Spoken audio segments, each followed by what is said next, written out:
السلام علیکم ورحمۃ اللہ وبرکاتہ۔ وعلیکم السلام ورحمۃ اللہ وبرکاتہ۔ عالم اسلام کے مسلمانوں کے لیے خوشخبری۔ باب العلم انواریہ ایجوکیشنل سوسائٹی کے تحت چلنے والا ادارہ جامعہ انواریہ کے زیر اہتمام قرآن مجید کی تفسیر کے علاوہ حدیث شریف و فقہ کی مشہور و معروف صحاح ستہ کو ملا کر جملہ 25 کتابوں کی ویڈیو ریکارڈنگ کا سلسلہ شروع کیا جا چکا ہے۔ اسی کی ایک سنہری کڑی جامع ترمذی شریف کا درس بھی ہے، جو الحمدللہ جاری و ساری ہے۔ بیات شیخ المشائخ حضرت سید محمد عبد القدیر الحسینی المعروف نورانی پاشا رحمۃ اللہ علیہ، بانی و فاؤنڈر جامعہ انواریہ و باب العلم انواریہ ایجوکیشنل سوسائٹی حیدرآباد۔ سب سے پہلے عربی عبارت پڑھی جائے گی، حدیث شریف کا ترجمہ کیا جائے گا اور مختصر سی تشریح بیان کی جائے گی تاکہ احکام شریعت پر عمل کرنے میں آسانی ہو۔ اللہ تعالیٰ سے دعا ہے کہ وہ ہم کو سننے اور سنانے سے زیادہ احکام شریعت پر عمل کرنے کی توفیق عطا فرمائے، آمین۔ ابواب الزکوٰۃ، زکوٰۃ کے بیان کی یہ آج کی پہلی نشست ہے۔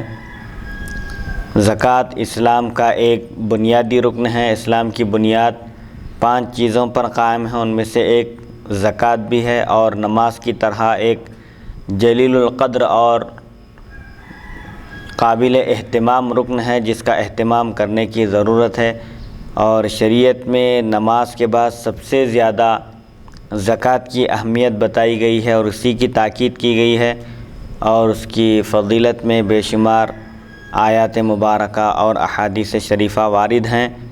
قرآن مجید میں 32 جگہ زکوٰۃ کا ذکر نماز جیسی محتم بالشان عظیم الشان عبادت کے ساتھ زکوٰۃ کا ذکر آیا ہے، اور علیحدہ بھی بہت ساری آیاتوں میں زکوٰۃ کی فضیلت، زکوٰۃ دینے والوں کے فضائل اور مناقب، اور زکوٰۃ نہ دینے والوں کے لیے وعیدیں بیان کی گئی ہیں۔ نیز احادیث شریفہ میں بھی نماز اور زکوٰۃ دونوں کو ایک ساتھ بیان کیا گیا۔ اسی وجہ سے حضور اکرم صلی اللہ علیہ وسلم کے وصال باکمال کے بعد عرب کا ایک قبیلہ، عرب کی ایک جماعت زکوٰۃ دینے سے انکار کر دی، تو سیدنا ابوبکر صدیق رضی اللہ عنہ نے صاف ان کے خلاف اعلان جنگ فرمایا، اور فرمایا کہ جو بھی نماز اور زکوٰۃ کے درمیان فرق کرے میں اس سے جنگ کروں گا۔ حضرت عمر رضی اللہ عنہ نے اس وقت عرض کیا کہ ابھی لوگ مسلمان ہوئے ہیں، اور اتنی شدت اور سختی برتنے کے بجائے ان کے ساتھ نرمی کا معاملہ کیا جائے، ان کو افہام و تفہیم کی جائے۔ لیکن ابوبکر صدیق رضی اللہ عنہ نے فرمایا کہ جو بھی نماز اور زکوٰۃ کے درمیان فرق کرے گا، ایک کی فرضیت کو مانے گا اور دوسرے کی فرضیت کو نہیں مانے گا، تو میں اس سے جنگ کروں گا۔ حتیٰ کہ اگر رسول اللہ صلی اللہ علیہ وسلم کے زمانے میں اونٹ کی ایک رسی کی زکوٰۃ یا اونٹ کی ایک رسی زکوٰۃ میں دی جاتی تھی اور اس سے بھی کوئی پیچھے ہٹے تو میں اس کو نہیں چھوڑوں گا۔ حضرت عمر رضی اللہ عنہ فرماتے ہیں کہ میں مسلسل ابوبکر صدیق رضی اللہ عنہ سے اس مسئلے میں بحث تکرار کرتا رہا، لیکن آخر میں مجھے شرح صدر ہوا کہ ابوبکر صدیق رضی اللہ عنہ حق پر ہیں، اور وہ جو فرما رہے ہیں بالکل حق ہے۔ تو اس سے بھی زکوٰۃ کی اہمیت کا اندازہ لگایا جا سکتا ہے کہ زکوٰۃ کا اسلام میں کیا مقام ہے اور زکوٰۃ کی کیا اہمیت ہے۔ اسی لیے زکوٰۃ دینے سے روکنے والا واجب القتل ہے، زکوٰۃ ادا نہ کرنے والا فاسق و فاجر گنہگار ہے، گناہ کبیرہ کا مرتکب ہے، اور زکوٰۃ کی ادائیگی میں عمدن تاخیر کرنے والا گنہگار ہے۔ زکوٰۃ جب فرض ہوتی ہے تو فوراً زکوٰۃ ادا کر کے اپنے مال کو پاک کر لینا چاہیے۔ اس سلسلے میں زکوٰۃ کے شرائط اور اس کے احکام بھی انشاءاللہ تفصیل سے بیان کیے جائیں گے۔ یہ سب سے پہلے زکوٰۃ کی فضیلت بیان کی جا رہی ہے کہ نماز کی جیسی اہمیت ہے، فرضیت ہے، نماز بدنی عبادت ہے اور زکوٰۃ مالی عبادت ہے۔ زکوٰۃ کا بھی قریب وہی درجہ ہے جو نماز کا درجہ ہے، اور اس کے لیے اللہ تعالیٰ نے زکوٰۃ ادا کرنے والوں کے لیے اللہ نے خوشخبریاں عطا فرمائی ہیں، اور زکوٰۃ نہ دے کر اپنے مال کو ظاہری طور پر بچا لینے والے اور اپنے مال کو جمع کر کے خوش ہونے والوں کے لیے اللہ نے سخت ترین عذابوں کی خبر دی ہے، اور سخت ترین وعیدیں سنائی ہیں کہ جن کے خیال اور تصور سے ایمان والوں کے دل کانپ اٹھتے ہیں۔ ایسی سخت مذمتیں زکوٰۃ ادا نہ کرنے والوں کے لیے قرآن مجید میں اور احادیث شریفہ میں آئی ہیں کہ جب وہ وعیدیں کوئی ایمان والا سنے گا تو وہ ہرگز زکوٰۃ ادا نہ کرنے کی جرأت نہیں کرے گا، فوراً اللہ کا حق ادا کرے گا، زکوٰۃ ادا کرے گا اور ایک مسکین اور محتاج کی مدد کرے گا۔ قرآن پاک میں اللہ تعالیٰ ارشاد فرماتا ہے، اعوذ باللہ من الشیطان الرجیم ولا يحسبن الذين يبخلون بما آتاهم الله من فضله هو خيرا لهم بل هو شر لهم سيطوقون ما بخلوا به يوم القیامہ، یعنی جو لوگ اللہ کے دیے ہوئے مال کی زکوٰۃ دینے میں بخالت کرتے ہیں، کنجوسی کا مظاہرہ کرتے ہیں، وہ ہرگز یہ نہ سمجھیں کہ بخل کرنا، روک کر رکھنا، محتاج اور ضرورت مند کی مدد نہ کرنا، زکوٰۃ نہ دینا ان کے لیے مفید ہے، ان کے حق میں بہتر ہے، بلکہ ان کو اس بات کا یقین کر لینا چاہیے کہ وہ ان کے لیے بہت برا ہے۔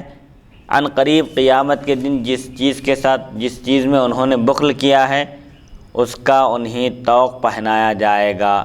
اس آیت مبارکہ کی تشریح حدیث شریف میں حضور اکرم صلی اللہ علیہ وسلم نے اس طرح بیان فرمائی کہ اللہ تعالیٰ جس کو مال و دولت سے نوازے اور وہ اس کی زکوٰۃ ادا نہ کرے، صاحب نصاب ہونے کے باوجود، مالدار ہونے کے باوجود، زکوٰۃ فرض ہونے کے باوجود زکوٰۃ ادا نہ کرے تو اس کا وہ مال قیامت کے دن ایک سیاہ سانپ کی شکل میں، گنجے سانپ کی شکل میں ظاہر کیا جائے گا، جس کے دو آنکھیں ہوں گی۔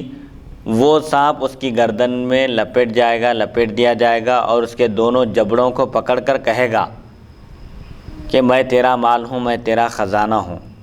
جس مال کی زکوٰۃ ادا نہیں کی جاتی وہ مال قیامت کے دن گنجے سانپ کی شکل میں زکوٰۃ نہ دینے والے کے گلے میں ڈال دیا جائے گا، اور وہ سانپ زکوٰۃ نہ دینے والے کے دونوں جبڑوں کو پکڑ لے گا اور کہے گا کہ میں تیرا مال ہوں، تیرا خزانہ ہوں۔ پھر حضور صلی اللہ علیہ وسلم نے استشہاد کے طور پر، دلیل کے طور پر اس آیت کی تلاوت فرمائی جس میں اللہ تعالیٰ نے فرمایا کہ جو لوگ زکوٰۃ نہ دے کر اپنے مال میں بخل کرتے ہیں، کنجوسی کرتے ہیں، وہ ان کے لیے بہتر نہیں ہے، بلکہ ان کے لیے وہ بری بات ہے۔ قیامت کے دن ان کے بخالت کیے ہوئے مال کو انہی کے گلے میں طوق بنا کر ان کی گردن میں ڈالا جائے گا۔ اور ایک آیت میں اللہ تعالیٰ ارشاد فرماتا ہے، والذین یکنزون الذہب والفضة ولا ينفقونها فی سبیل اللہ فبشرهم بعذاب علیم یوم یحمى علیہا فی نار جہنم فتقوی بہا جباہہم وجنوبہم وظہورہم ھذا ما کنزتم فذوقوا لانفسکم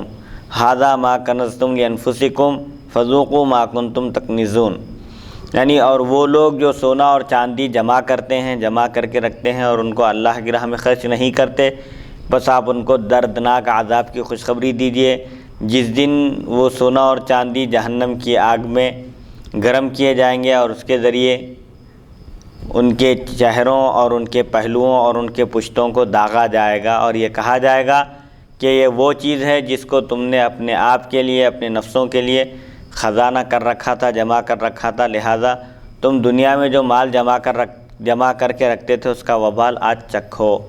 داغا کا مطلب داغنا یعنی وہ اس کو گرم کر کے سکوں کو، جو چاندی اور سونے کے سکے تھے، سونا اور چاندی تھے، اس کو گرم کیا جائے گا جہنم کی آگ میں، پھر اس کو زکوٰۃ نہ دینے والے کے جسم سے چپکا دیا جائے گا۔ اللہ اکبر۔ اس آیت کریمہ کی تشریح حضور اکرم صلی اللہ علیہ وسلم نے حدیث شریف میں اس طرح فرمائی کہ کوئی روپیہ دوسرے روپیے پر نہ رکھا جائے گا۔ جن روپیوں کی زکوٰۃ نہیں دی جاتی اس کی تشریح کرتے ہوئے فرماتے ہیں کہ اگر کوئی کروڑ پتی ہے اور کروڑوں کی زکوٰۃ وہ ادا نہیں کیا ہے تو ایک روپیہ دوسرے روپیے پر نہیں رکھا جائے گا، بلکہ ایک روپیہ دوسرے روپیے پر نہیں رکھا جائے گا، اور ایک اشرفی، ایک سونے کا سکہ دوسرے سونے کے سکے پر نہیں رکھا جائے گا، بلکہ زکوٰۃ نہ دینے والے کا جسم اتنا بڑا کر دیا جائے گا کہ لاکھوں کروڑوں روپیے بھی جمع کیا ہوا تھا تو ہر ایک روپیے کا، ہر ایک سکے کا الگ داغ ہوگا اس کے جسم پر۔ اللہ اکبر۔ یہ سخت ترین وعید ہے زکوٰۃ نہ دینے والوں کے لیے، جن پر زکوٰۃ واجب ہے، صاحب نصاب ہونے کے باوجود جنہوں نے زکوٰۃ ادا نہیں کی، جو زکوٰۃ ادا کرنے کا اہتمام نہیں کرتے، ان کے لیے سخت ترین وعید ہے کہ قیامت کے دن ان کے روپیے پیسوں کو جہنم کی آگ میں تپایا جائے گا، جہنم کی آگ میں گرم کر کے زکوٰۃ نہ دینے والوں کے چہروں کو، پشتوں کو اور ان کے پیٹوں کو داغا جائے گا، پہلوؤں کو، کیونکہ عام طور پر ان 3 چیزوں کا جو ذکر کیا گیا ہے، کوئی سائل، کوئی ضرورت مند غریب جب مانگنے کے لیے آتا ہے تو آدمی کے چہرے کے سامنے آتا ہے تو آدمی نہ دینے والا، بخیل، کنجوسی کرنے والا اس کی طرف سے رخ پھیر لیتا ہے، پھر دائیں جانب سے آتا ہے تو ادھر سے بھی پلٹ جاتا ہے، بائیں جانب سے آتا ہے ادھر سے بھی پلٹ جاتا ہے، پیچھے سے آ کر بھی سوال کرتا ہے، تو نہیں دینے والا کسی بھی صورت میں نہیں دیتا۔ اسی لیے ان 3 چیزوں کی تخصیص کی گئی، اور یہ بھی وضاحت کر دی گئی حدیث شریف میں کہ اگر کوئی کروڑوں روپے کی زکوٰۃ دینا تھا، ادا نہیں کیا، تو یہ کروڑوں روپے کو ایک دوسرے کے اوپر نہیں رکھا جائے گا، بلکہ زکوٰۃ نہ دینے والے کے جسم کو اتنا بڑا کر دیا جائے گا کہ ہر ایک سکے کا، ہر ایک اشرفی کا، ہر ایک روپے کا ایک الگ داغ ہوگا۔ کروڑوں روپے ہوں تو کروڑوں داغ اس کو دیے جائیں گے۔ اللہ اکبر۔ یہ سخت ترین وعید ہے زکوٰۃ فرض ہونے کے باوجود نہ دینے والوں کے لیے۔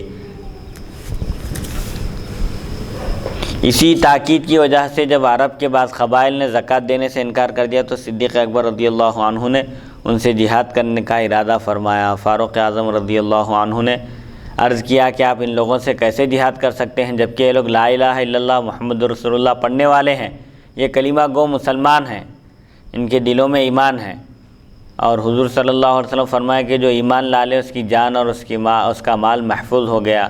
تو آپ نے فرمایا کہ خدا کی قسم نماز اور زکوٰۃ میں فرق کرنے والا مومن نہیں ہو سکتا۔ جس طرح نماز فرض ہے ویسے ہی زکوٰۃ بھی فرض ہے، دونوں میں کسی قسم کا کوئی فرق نہیں ہے، کیونکہ اللہ نے بھی قرآن مجید میں جگہ جگہ نماز کے ساتھ زکوٰۃ کا ذکر فرمایا۔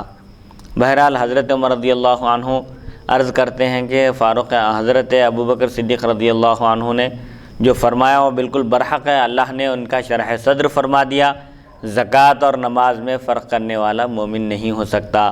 جس طرح نماز فرض ہے اس پر ایمان لانا ہے، ایسے ہی زکوٰۃ کی فرضیت پر بھی ایمان رکھنا لازم ہے۔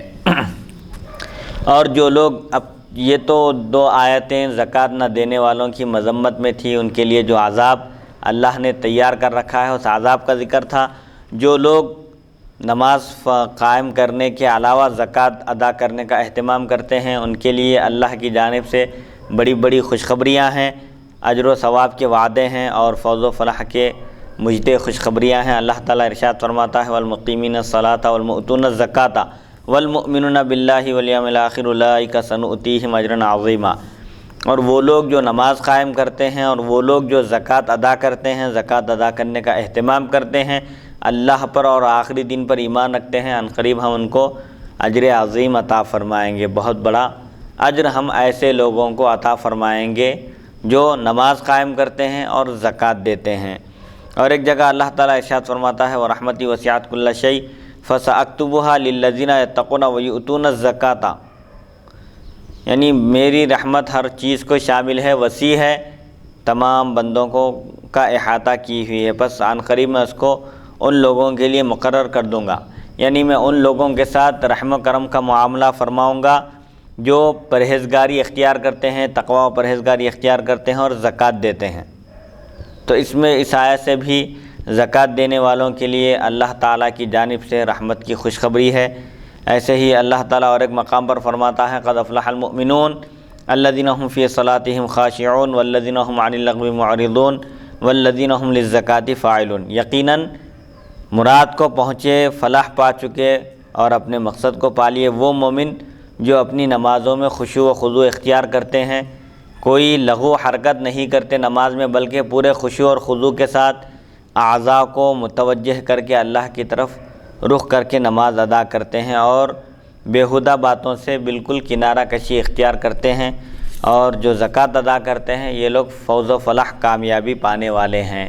اس آیت مبارکہ میں بھی زکوٰۃ ادا کرنے والوں کے لیے یہ خوشخبری ہے کہ وہ دنیا میں بھی مقصد کو پالیں گے اور آخرت میں بھی بامراد رہیں گے، ان کی جو مراد ہوگی، ان کی جو تمنا ہوگی وہ پوری ہوگی۔ یہ فوز و فلاح یعنی کامیابی ان کا مقدر ہے۔ اور زکوٰۃ کی فضیلت کے بارے میں حضور اکرم صلی اللہ علیہ وسلم نے ارشاد فرمایا کہ زکوٰۃ دے کر اپنے مالوں کو مضبوط قلعے میں محفوظ کر لو۔ جس مال کی زکوٰۃ دی جاتی ہے وہ مال ضائع نہیں ہوتا، چوری نہیں ہوتا اور ضائع ہونے سے محفوظ رہتا ہے، اللہ کی حفاظت میں آ جاتا ہے۔ اسی لیے مال کی زکوٰۃ دے کر مال کو محفوظ کر لو، اس کی حفاظت کا انتظام کر لو۔ اور ایک حدیث میں حضور اکرم صلی اللہ علیہ وسلم نے ارشاد فرمایا کہ اپنے مال کی زکوٰۃ نکالو، کیونکہ زکوٰۃ پاک کرنے والی ہے، تمہارے مال کو پاک کر دے گی۔ زکوٰۃ دینے سے مال پاک ہو جاتا ہے، اسی لیے زکوٰۃ کو زکوٰۃ کہتے ہیں۔ زکوٰۃ کے معنی ایک پاک ہونے کے ہیں، کیونکہ زکوٰۃ دینے سے مال پاک ہو جاتا ہے، اسی لیے زکوٰۃ کو زکوٰۃ کہا جاتا ہے۔ اور زکوٰۃ کے ایک معنی بڑھنے کے اور برکت کے آتے ہیں، چونکہ زکوٰۃ دینے سے مال بڑھتا ہے اور اس میں اللہ کی طرف سے برکت عطا کی جاتی ہے، اسی لیے زکوٰۃ کو زکوٰۃ کہتے ہیں۔ بظاہر دیکھنے میں مال کم ہوتا ہے، لیکن حقیقت یہ ہے کہ زکوٰۃ دینے سے مال میں اضافہ ہوتا ہے اور مال میں برکت ہوتی ہے۔ اضافے کا مطلب یہ نہیں ہے کہ 1 کروڑ کی زکوٰۃ ادا کی جائے 2.5 لاکھ روپے تو پھر وہ 1 کروڑ ہو جائیں، بلکہ برکت کا مطلب یہ ہے کہ اس میں انسان کی ضرورت پوری ہو جاتی ہے اور اس کو کسی کے آگے ہاتھ پھیلانے کی نوبت نہیں آتی۔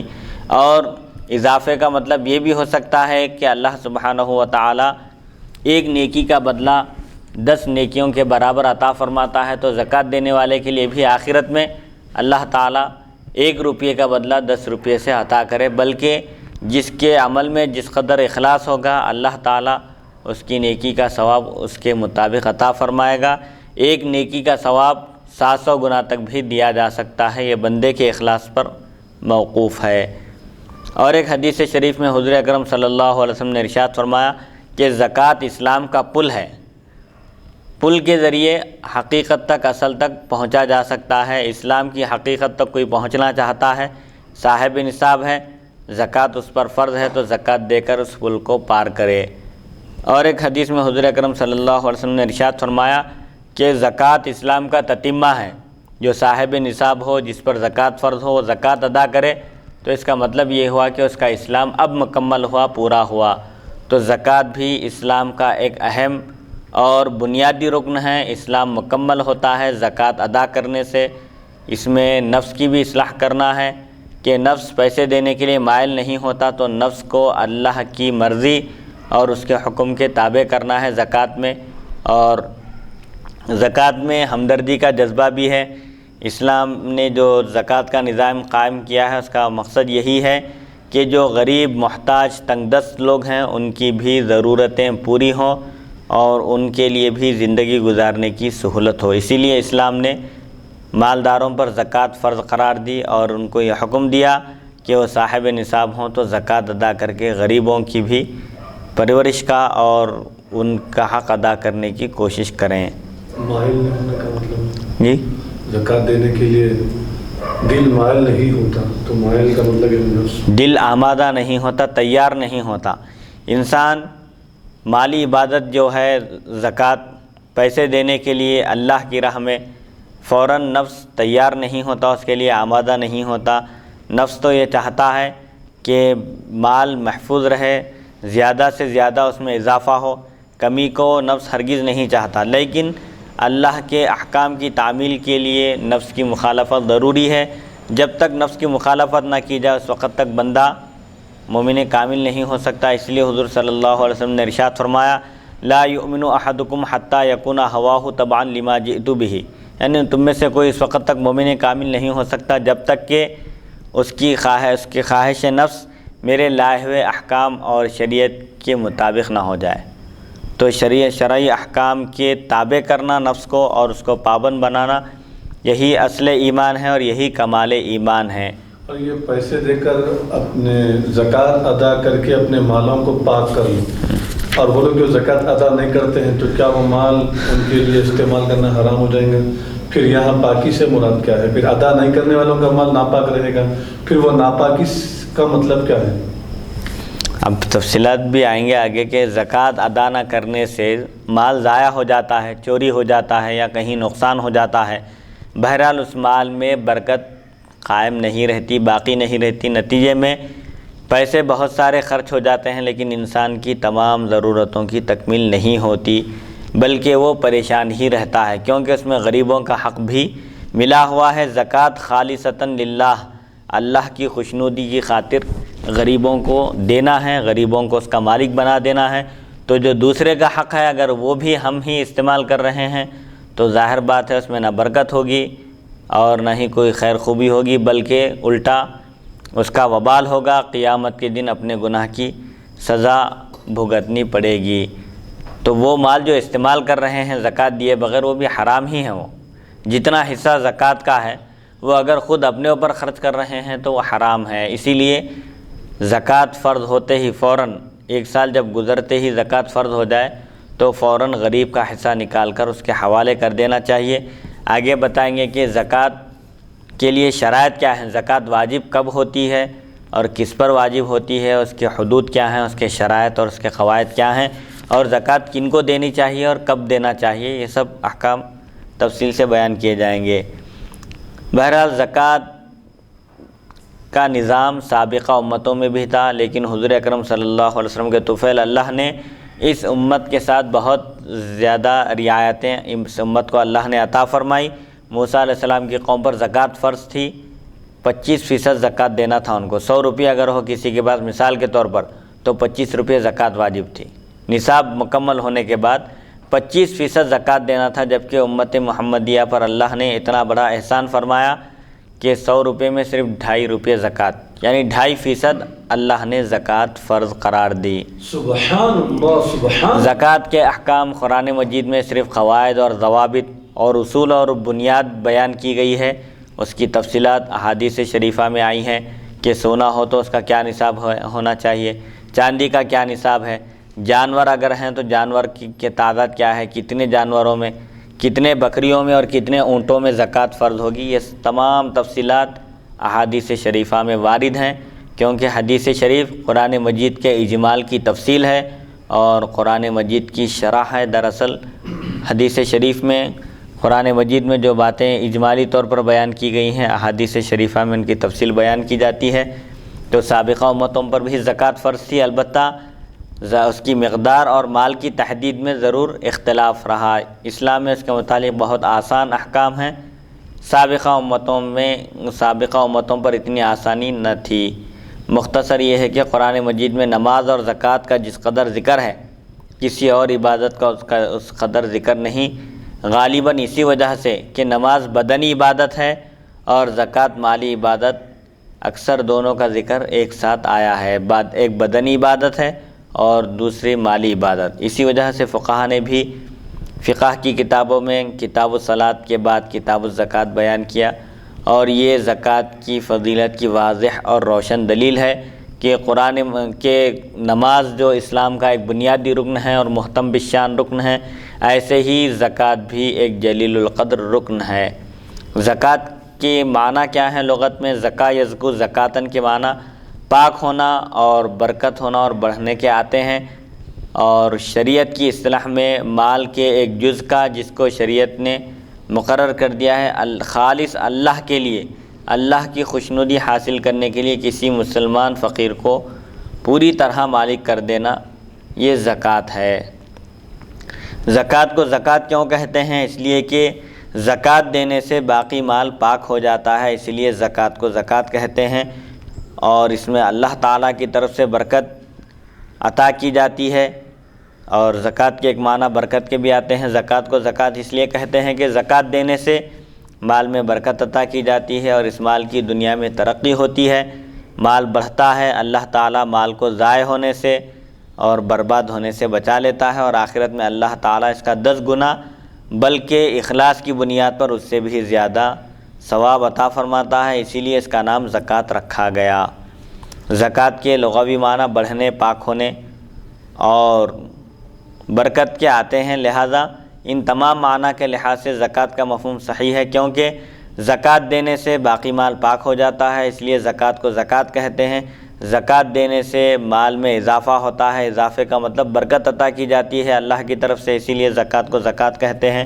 دنیا میں بھی فائدہ ہوتا ہے اس کا اور آخرت میں بھی اس کے لیے اجر و ثواب محفوظ کر دیا جاتا ہے، اسی لیے اس کو زکوٰۃ کہتے ہیں۔ اب زکوٰۃ کا حکم کیا ہے؟ زکوٰۃ فرض ہے۔ زکوٰۃ کس پر فرض ہے؟ زکوٰۃ فرض ہونے کے لیے مسلمان ہونا، آزاد ہونا، عاقل ہونا، بالغ ہونا شرط ہے۔ زکوٰۃ فرض عین ہے، کوئی ایک ادا کیا تو سب کی طرف سے ادا نہیں ہوتی، بلکہ جن جن لوگوں پر زکوٰۃ فرض ہے ان میں سے ہر ایک فرد کو زکوٰۃ ادا کرنا لازم ہے۔ کوئی ایک ادا کر لے، خاندان کا کوئی ایک بڑا ادا کرے تو سب کی طرف سے زکوٰۃ ادا ہو جائے، یہ درست نہیں ہے، بلکہ جتنے افراد پر زکوٰۃ واجب ہے، والد ہے، والدہ ہے، بھائی ہے، بہن ہے، جتنے افراد پر خاندان کے زکوٰۃ واجب ہیں، ہر ایک کو اپنی اپنی زکوٰۃ ادا کرنا فرض ہے۔ جیسا صدقہ فطر کو بھی ادا کر سکتا ہے، زکوٰۃ ویسے ادا نہیں کر سکتا۔ صدقہ فطر میں بھی کوئی بھی ادا کر سکتا ہے، مطلب یہ ہے کہ اگر کوئی خاندان کا ایک بڑا دوسرے کی طرف سے خود سے دے دے تو ادا ہو جاتی ہے۔ ایسے ہی زکوٰۃ میں اگر کسی کی زکوٰۃ، جیسے بیٹے پر زکوٰۃ فرض ہے، والد ادا کر دے بیٹے کی طرف سے اطلاع دے کر تو ادا ہو جاتی ہے، کوئی بھی ادا کر سکتے ہیں۔ لیکن جو تصور عام طور پر ایسا ہے کہ اگر گھر میں ایک بکرا کاٹا جائے یا ایک گائے کی قربانی ہو صدر خاندان کی طرف سے تو سب کی طرف سے کافی ہو جاتی ہے، یہ تصور درست نہیں ہے۔ جن جن پر قربانی واجب ہے ان پر قربانی واجب ہے، وہ سب کے سب قربانی دینا چاہیے۔ ایسا نہیں کہ خاندان کے کوئی ایک بکرا ذبح کر دیں اور یہ سمجھ لیں کہ پورے گھر کی طرف سے قربانی ہو گئی، ایسا نہیں ہو سکتا۔ یہ زکوٰۃ بھی نماز کی طرح فرض عین ہے، ہر فرد پر جو بھی نصاب کا مالک ہو اس پر زکوٰۃ فرض ہے۔ زکوٰۃ کی فرضیت کا انکار کرنے والا کافر ہے، اور زکوٰۃ ادا کرنے والا فاسق اور ادا میں تاخیر کرنے والا گناہ گار ہے۔ زکوٰۃ ادا نہ کرنے والا فاسق، زکوٰۃ ادا نہ کرنے والا فاسق، اور زکوٰۃ کی ادائیگی میں تاخیر کرنے والا بھی فاسق اور فاجر ہے، گناہ گار ہے، اور دیر کرنے والا، اور زکوٰۃ سے روکنے والا مستحق قتل ہے، اس کو قتل کر دینا واجب ہے۔ ایک فرضیت سے روکنے والے کو قتل کیا جا سکتا ہے، بشرط ہے کہ اسلامی حکومت ہو، بشرط ہے کہ اسلامی حکومت ہو، جہاں دارالحرب ہو اور اسلامی سلطنت اور غلبہ نہ ہو وہاں ایسے کام نہیں کیے جا سکتے، اس کے لیے اسلامی اقتدار ہونا لازم ہے۔ زکوٰۃ کے واجب ہونے کی بھی چند شرطیں ہیں۔ سب سے پہلی شرط کیا ہے؟ مسلمان ہونا شرط ہے، کافر پر زکوٰۃ واجب نہیں۔ کافر پر زکوٰۃ واجب نہ ہونے کا مطلب یہ ہے کہ اگر کوئی کافر مسلمان ہو جائے تو اس سے یہ نہیں کہا جائے گا کہ کفر کی زندگی میں تم نے جو مال جمع کیا تھا اس مال کی زکوٰۃ دو، بلکہ اب احکام اسلام قبول کرنے کے بعد سے نافذ ہوں گے، اس پر شروع ہوں گے۔ تو سب سے پہلی شرط زکوٰۃ فرض ہونے کے لیے مسلمان ہونا شرط ہے، آزاد ہونا شرط ہے، غلام پر زکوٰۃ واجب نہیں، بالغ ہونا شرط ہے، نابالغ اگر کتنے ہی مال کا مالک کیوں نہ ہو اس پر زکوٰۃ واجب نہیں ہے۔ اور چوتھی شرط کیا ہے؟ عاقل ہونا شرط ہے، مجنون ہے، پاگل ہے، دیوانہ ہے تو اس پر زکوٰۃ فرض نہیں ہے۔ البتہ جنون کے لیے بھی شرط یہ ہے کہ پورا سال مجنون رہے، جنون ایسا ہے کہ اس میں کوئی افاقہ نہیں ہو رہا ہے، ایک ہی کیفیت پر باقی ہے آدمی سال بھر، تو اس پر زکوٰۃ فرض نہیں ہے۔ البتہ جنون عارضی ہو، ایک سال پورا مکمل نہیں گزرا، اس سے پہلے اچھی حالت میں آ گیا، دماغی توازن ٹھیک ہو گیا اس کا، پھر پاگل ہو گیا، تو کچھ دیر بھی افاقہ اگر ہو جائے تو اس پر زکوٰۃ فرض ہو جاتی ہے۔ فائدہ مطلب یہ ہے کہ ذہنی توازن اس کا درست ہو جائے، سال بھر خراب نہیں رہا بلکہ کچھ اچھا بھی رہا تو پھر اس کا اعتبار کرتے ہوئے اس پر زکوٰۃ فرض ہوگی۔ مجنون عاقل ہونا شرط ہے، مجنون پر زکوٰۃ کب فرض نہیں ہے؟ جبکہ جنون سال بھر باقی رہے۔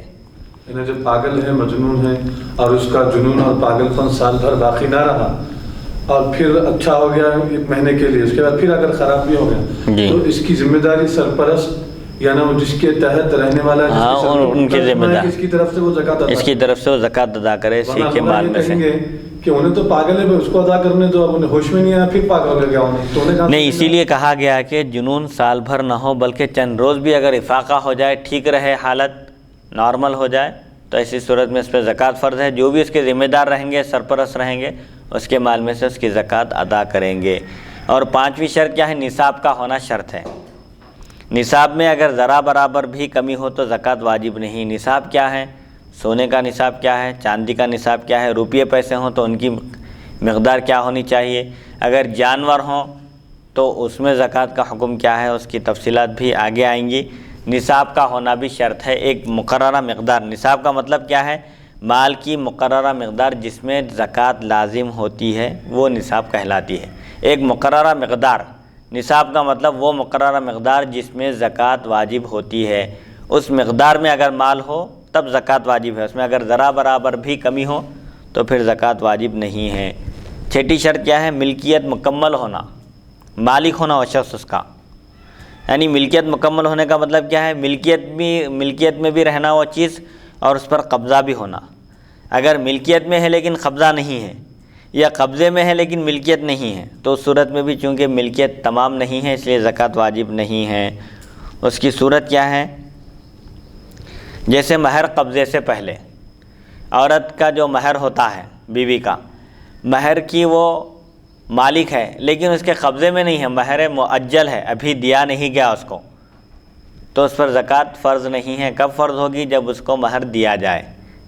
مثال کے طور پر کسی عورت کا مہر اگر 20,000 ہے یا 50,000 ہے سمجھیے، تو 50,000 کی مالک ہے لیکن قبضہ کہاں ہے؟ ابھی مہر اس کو دیا نہیں گیا، تو ملکیت بھی مکمل ہونا، ملکیت تام ہونے کا مطلب یہ ہے کہ مالک بھی ہونا اور قبضے میں بھی رہنا ہو۔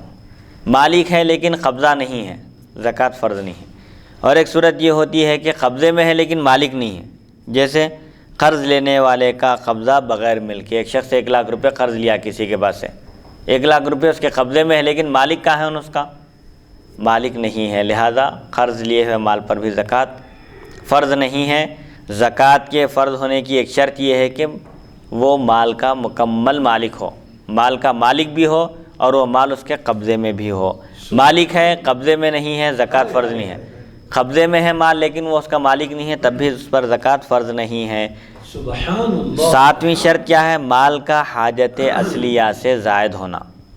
حاجت اصلیہ کا مطلب جس پر انسان کی زندگی کا دار و مدار ہو وہ حاجت اصلیہ کہلاتی ہے، جیسے رہنے کے لیے مکان ہے اور کھانے پینے کا ہے اور ضروری لباس ہے، 3 جوڑے کپڑے ہیں، گاڑی ہے، موٹر ہے، استعمال کی حد تک ہے، یہ سب بنیادی ضرورتیں۔ اب کار اگر جو ہے کرائے پہ لگا رہے ہیں، گاڑیاں اگر کرائے پر دے رہے ہیں تو اس پر زکوٰۃ ہے، ہاں، 1 سال اگر گزر جائے، 1 سال۔ ایسے ہی ایک مکان ہے، رہنے کے لیے ایک مکان کافی ہے اور ایک مکان ہے وہ کرائے پر دیا گیا ہے، تو اس سے حاصل ہونے والے کرائے پر زکوٰۃ فرض ہوگی۔ 2 شرطیں ہیں اس میں بھی، وہ مال کے وہ نصاب کی مقدار کو پہنچنا اور پھر اس پر 1 سال گزرنا۔ اگر 1 سال گزرنے سے پہلے ہی کرایہ ختم ہو جائے، مال جمع ہی نہ ہو، پھر اس پر زکوٰۃ فرض نہیں ہوتی۔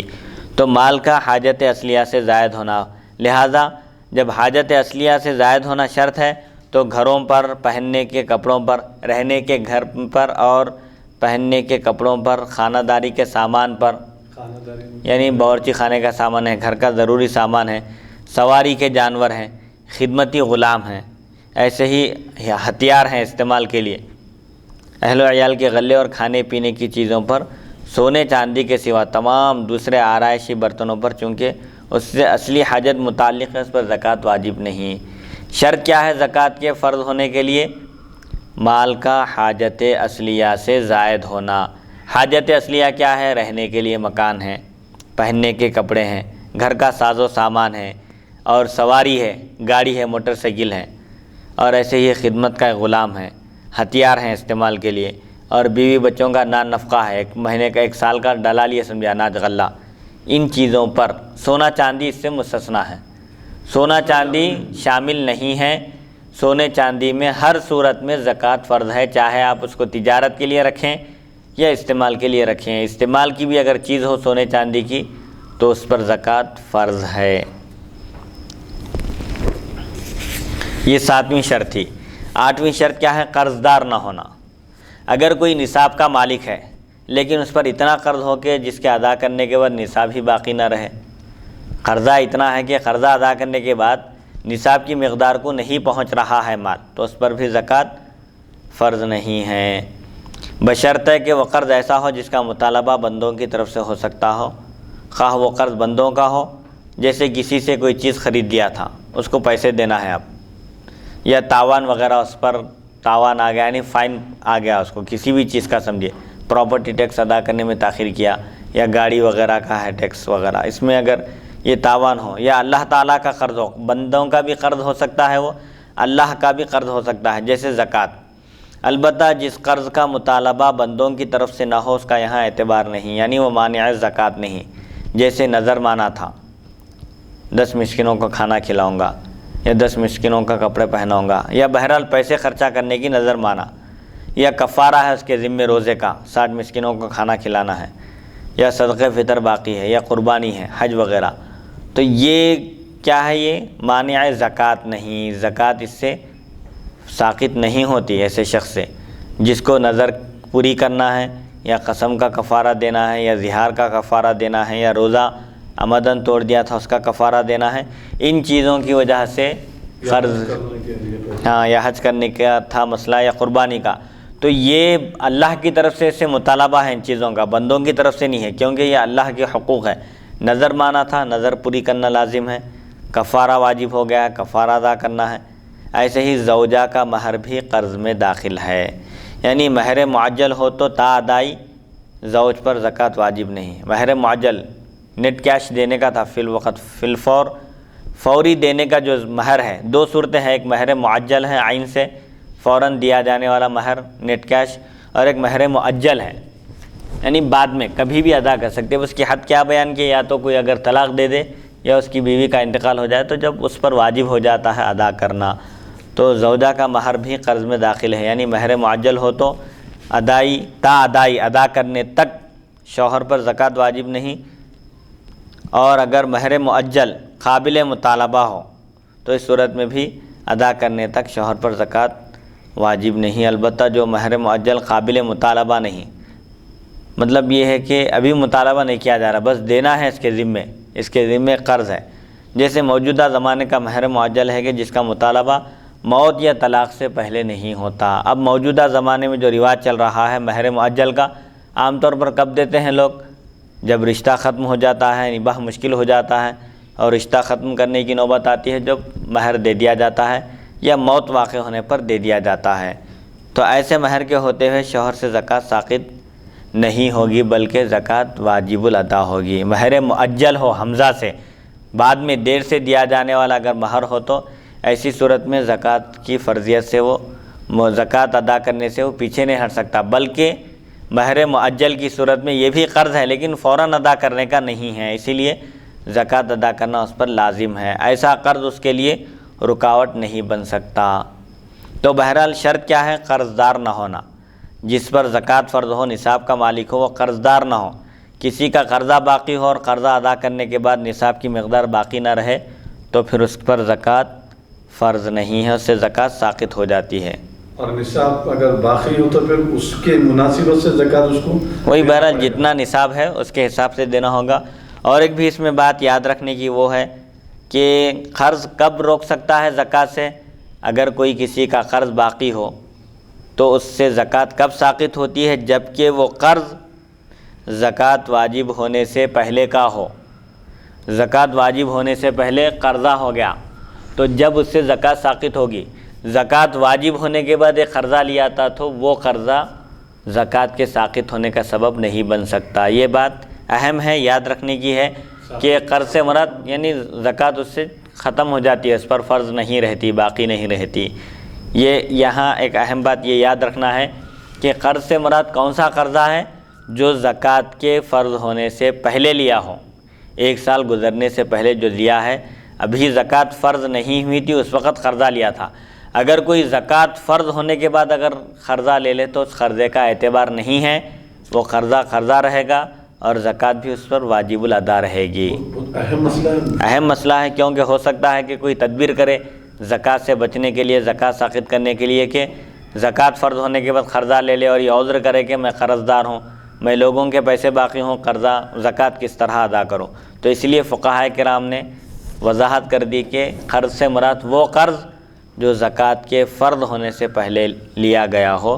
زکوٰۃ کے فرض ہونے کے بعد اگر قرض لیا جائے تو اس قرض کا کوئی اعتبار نہیں ہوگا، وہ قرض زکوٰۃ کے واجب ہونے پر اثر انداز نہیں ہو سکتا، مطلب اعتبار نہیں کیا جائے گا اس کا، بہر صورت زکوٰۃ اس پر فرض رہے گی۔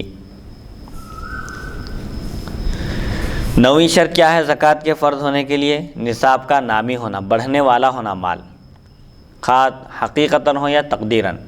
حقیقتاً جیسے کوئی پیسے لگا دیا، سرمایہ کاری کا انویسٹمنٹ کر رہا ہے اور اس کے ذریعے مال بڑھتے جا رہا ہے۔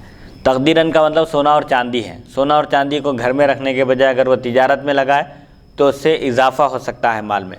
تو نصاب کا نامی ہونا یعنی بڑھنے والا ہونا، خواہ حقیقتاً یعنی سر دست توالد و تناسل جانور ہے، جانوروں کے بچے ہو رہے ہیں، مال بڑھ رہا ہے، یا تجارت کے ذریعے بڑھنا مال، یا تقدیراً یعنی نصاب پر قبضہ و قدرت حاصل ہونے کی حیثیت سے سونے اور چاندی کا مالک ہے، تو تقدیراً اس کو قدرت حاصل ہے مال پر، اگر وہ چاہے تو اس کا انویسٹمنٹ کر کے اس کو تجارت میں لگا کے بڑھا سکتا ہے۔ تو نصاب کا نامی ہونے میں سونا چاندی بھی داخل ہے اور جانور، سب جتنے بھی جن چیزوں پر زکوٰۃ واجب ہو سکتی ہے، چاہے وہ از قسم روپیہ پیسہ ہو یا سونے چاندی دھاتوں کی قسم سے ہو یا جانوروں کی قسم سے ہو، اس کے لیے نامی ہونا شرط ہے، یعنی مال کا بڑھنے والا ہونا۔ پھر اس میں سے ہر ایک کی دو قسمیں ہیں۔ نصاب جو نامی ہونا جو بتایا جا رہا ہے، ایک خلقی یعنی پیدائش کے اعتبار سے جس میں نمو ہوتی ہے، جیسے سونا اور چاندی ہے۔ سونا اور چاندی صرف رکھنے سے گھر میں بظاہر وہ بڑھتے نہیں، لیکن اگر اس کا صحیح استعمال کیا جائے، انویسٹمنٹ کیا جائے، اس کے ذریعے تجارت کی جائے تو اس میں اضافہ ہو سکتا ہے، اس کے ذریعے آدمی ترقی کر سکتا ہے۔ ایک فعلی ہے، فعلی نمو کیسا ہوتا؟ جیسے تجارت ہے، یا جانوروں کو چرا کر ان کو خوب موٹا تازہ کیا جائے، پھر جانوروں کے بچے ہوں تو اس کے ذریعے بھی مال میں اضافہ ہوتا ہے۔ سونے چاندی کے سوا باقی تمام چیزیں فعلی ہیں، یعنی اس کے اندر فعلی نمو ہوتا ہے، انسان کا اس میں عمل دخل ہے۔ چاندی سونے میں جبکہ وہ بقدر نصاب ہو مطلق زکوٰۃ واجب ہے، مطلقاً۔ سونا اور چاندی چاہے کسی بھی صورت میں ہو، خواہ تجارت کی نیت سے ہو یا نہ ہو۔ سونا چاندی ہے، نیت تجارت کی نہیں ہے، شادیوں میں دعوتوں میں پہننے کے لیے ہے عورتوں کے بس، تب بھی زکوٰۃ فرض ہے۔ اس میں کوئی ایسی شرط نہیں ہے کہ سونا چاندی اگر تجارت کے لیے ہوں تو زکوٰۃ فرض ہے، تجارت کے لیے نہ ہوں تو زکوٰۃ فرض نہیں ہے، ایسا نہیں ہے، بلکہ مطلق سونے اور چاندی پر جبکہ وہ نصاب کی مقدار میں ہوں زکوٰۃ فرض ہے، خواہ تجارت کی نیت ہو یا نہ ہو۔ وہ سونا چاندی بسکٹ کی شکل میں ہوں، ڈھلے ہوئے ہوں یا نہ ہوں، خواہ اس کے ذریعے زیور یا برتن بنائے گئے ہوں یا یوں ہی رکھے ہوئے ہوں، خالی پڑا ہوا ہے سونا چاندی، تب بھی اس پر زکوٰۃ فرض ہے۔ البتہ سونے چاندی کے سوا باقی تمام چیزوں میں خواہ وہ کتنی ہی قیمتی اور ہیرے جواہرات ہی کیوں نہ ہو، زکوٰۃ اس وقت واجب ہوگی جبکہ تجارت کی نیت ہو اور نیت کے ساتھ فعل تجارت بھی ہو۔ اچھا، نیت کے ساتھ فعل تجارت بھی ہو؟ جی، نیت تو ہے، فعل تجارت سے مراد تجارت کرنا اس کے ذریعے، اچھا کرنا اور مال میں اضافہ ہو۔ ہاں، سونے اور چاندی کو چھوڑ کر، سونے اور چاندی کے علاوہ جتنی بھی قیمتی چیزیں ہی کیوں نہ ہوں، ہیرے جواہرات ہے اور وہ کیا بولیں گے اس کو، ڈائمنڈ وغیرہ ہے، ایسی چیزیں، اس میں کب زکوٰۃ واجب ہوگی؟ تجارت کی نیت ہونا اور تجارت کرنا۔ خالی نیت کر کے رکھنے سے بھی کچھ بھی نہیں ہوتا، تجارت بھی کرنا اور تجارت کی نیت بھی ہونا، تب اس میں پھر حساب کریں گے، نصاب کی مقدار کو اگر پہنچ رہا ہے وہ تو اس پر زکوٰۃ فرض ہوگی، ورنہ نہیں۔ البتہ سونے چاندی میں یہ شرط نہیں ہے، ہر حال میں سونے اور چاندی پر جبکہ وہ نصاب کی مقدار کو پہنچ رہے ہوں تو ان پر زکوٰۃ فرض ہے، چاہے تجارت کی نیت ہو یا نہ ہو، تجارت کر رہے ہوں یا نہ کر رہے ہوں، گھر میں بھی رکھے ہوئے ہوں، تب بھی ان پر زکوٰۃ فرض ہے۔ اور تجارت کی نیت کب شرط ہے؟ اس میں مال خریدتے وقت نیت کرنا شرط ہے تجارت کی۔ اگر مال خرید لینے کے بعد نیت کی جائے تو وہ اعتبار کے قابل نہیں ہے، اس کا کوئی اعتبار نہیں ہے جب تک کہ اس کی تجارت شروع نہ کر دی جائے۔ ایک شخص مال خرید رہا ہے، مال کے خریدنے کے وقت ہی نیت کر لیا، تجارت کی نیت سے خرید رہا ہے، ٹھیک ہے، مال خریدتے وقت تجارت کی نیت نہیں تھی، تو کیا اب اس کو تجارت کے لیے شمار کیا جائے گا؟ نہیں، اس کو اس وقت تک تجارت کے لیے شمار نہیں کیا جائے گا جب تک کہ تجارت نہ شروع کر دی جائے۔ تجارت اگر شروع کر دی جائے تو اس کا مطلب ہی یہ ہوا کہ وہ مال تجارت کے لیے خریدا ہے۔ اگر کوئی مال تجارت کے لیے خرید لیا گیا ہو اور خرید لینے کے بعد یہ نیت باقی نہ رہے تو وہ مال تجارتی نہیں رہے گا۔ خریدتے وقت تو تجارت کی نیت تھی لیکن بعد میں تجارت نہیں کر رہا ہے، اس کو ایسے ہی رکھ دیا ہے، تو اب اس نیت کا اعتبار نہیں ہے، کیونکہ دو چیزیں ہونا ہے، ایک تو نیت کرنا اور دوسرے عملی جامہ پہنانا اس کو، یعنی تجارت بھی کرنا۔ تجارت کی نیت سے خرید کر رکھنے سے وہ تجارتی نہیں ہوگا بلکہ تجارت کرنا بھی شرط ہے اس کا مطلب جی، لہذا اس مال پر بھی زکوٰۃ فرض نہ رہے گی۔ خلاصہ کلام یہ ہے کہ زکوٰۃ 3 قسم کے مال پر ہے، نقدی یعنی سونا چاندی اور تجارتی مال پر۔ زکوٰۃ 3 چیزوں پر فرض ہے، نقدی پر، نقدی سے مراد سونا اور چاندی روپیہ پیسہ ہے، اور دوسری چیز مال تجارت پر، تجارت کے لیے جو مال خریدا گیا ہے تجارت کی نیت سے اور اس میں تجارت کی جا رہی ہے تو اس پر بھی زکوٰۃ فرض ہے۔ اور تیسری چیز سائمہ یعنی چرنے کے لیے چھوڑے ہوئے جانوروں پر، جو جانور بیابانوں میں، جنگلوں میں باہر کا چارہ چر کر جو پلتے ہیں، بڑے ہوتے ہیں، ان جانوروں پر بھی زکوٰۃ فرض ہے۔ جو سال کا اکثر حصہ باہر چرتے ہیں، مالک پر اس کی کوئی ذمہ داری نہیں ہوتی، مالک چارہ وغیرہ نہیں ڈالتا، ایسے ہی جنگلوں میں، بیابانوں میں، سڑکوں پر جو گھاس چر کر بڑے ہوتے ہیں، ایسے جانوروں پر بھی زکوٰۃ فرض نہیں ہے۔ اگرچہ کہ وہ تجارت کی نیت سے خریدا جی۔ اور 10ویں شرط کیا ہے؟ مال پر مکمل 1 سال گزر جانا۔ زکوٰۃ فرض کب ہے؟ 1 سال مکمل گزرنا۔ اب 1 سال سے مراد یہ اسلامی مہینے گزرنا مراد ہے۔ اسلامی سال، قمری سال تقریباً 355 دنوں کا ہوتا ہے، 10-11 دن کا فرق ہوتا ہے شمسی سال میں اور قمری سال میں۔ تو اب یہاں پر اعتبار زکوٰۃ کی ادائیگی میں قمری سال کا ہے، اسلامی مہینوں کا اعتبار ہے، اس حساب سے مکمل 1 سال اگر گزر جائے کسی کے مال پر تو اس پر زکوٰۃ فرض ہوتی ہے۔ اگر سال کے شروع اور آخر میں نصاب پورا رہے اور درمیان میں کم ہو جائے تو اس کا اعتبار نہیں ہے۔ مثال کے طور پر سال شروع ہوا، مال سال کے شروع میں اور آخر میں نصاب پورا ہے، جب 1 سال شروع ہو رہا ہے زکوٰۃ کی مقدار موجود ہے، سال کے ختم پر بھی موجود ہے، بیچ میں کم ہو گیا تھا، مال کی ضرورت پڑی تھی، نکال لیے تھے، بہرحال کسی بھی ضرورت کے تحت مال کم ہو گیا تھا، لیکن ابتدا میں اور آخر میں نصاب کی مقدار موجود ہے، زکوٰۃ فرض ہوگی، زکوٰۃ اس سے ساقط نہیں ہوگی، برابر اس پر واجب رہے گی۔ اگر کسی کے پاس مال بقدر نصاب ہو اور اسی سال اسی جنس کا مال اور حاصل ہو تو اس مال کو اپنے موجودہ مال کے ساتھ ملا کر اس کی بھی زکوٰۃ دینی چاہیے۔ بقدر نصاب بقدر نصاب ہوئے تو سونے کے لیے جو نصاب بتایا گیا ہے 60 گرام 755 ملی گرام سونا، اگر کسی کے پاس 60 گرام 755 ملی گرام ہو اور اس پر 1 سال گزر جائے تو اس پر زکوٰۃ فرض ہے۔ تقریباً 6.25 تولے سونا، 6.5 پونے۔ وہی بہرحال اب جو موجودہ زمانے کے جو مروجہ حسابات ہیں اس کے حساب سے جو بھی ہو رہا ہے 5 تولے 2.5 ماشے یا 6 تولے، جہاں تک بھی اس کی مقدار پہنچ رہی ہے معلوم کر کے اس کے حساب سے حساب کرنا چاہیے۔ اگر کسی کے پاس 60 گرام 755 ملی گرام سونا ہے یا چاندی ہے 425 گرام 285 ملی گرام اگر چاندی ہو، الگ الگ ہے یہ، سونا اور چاندی ملا کر نہیں۔ سونا ہے 60 گرام 755 ملی گرام، اگر اس قدر سونا ہو اور اس پر 1 سال گزر جائے زکوٰۃ فرض ہے، خواہ تجارت کی نیت ہو یا نہ ہو۔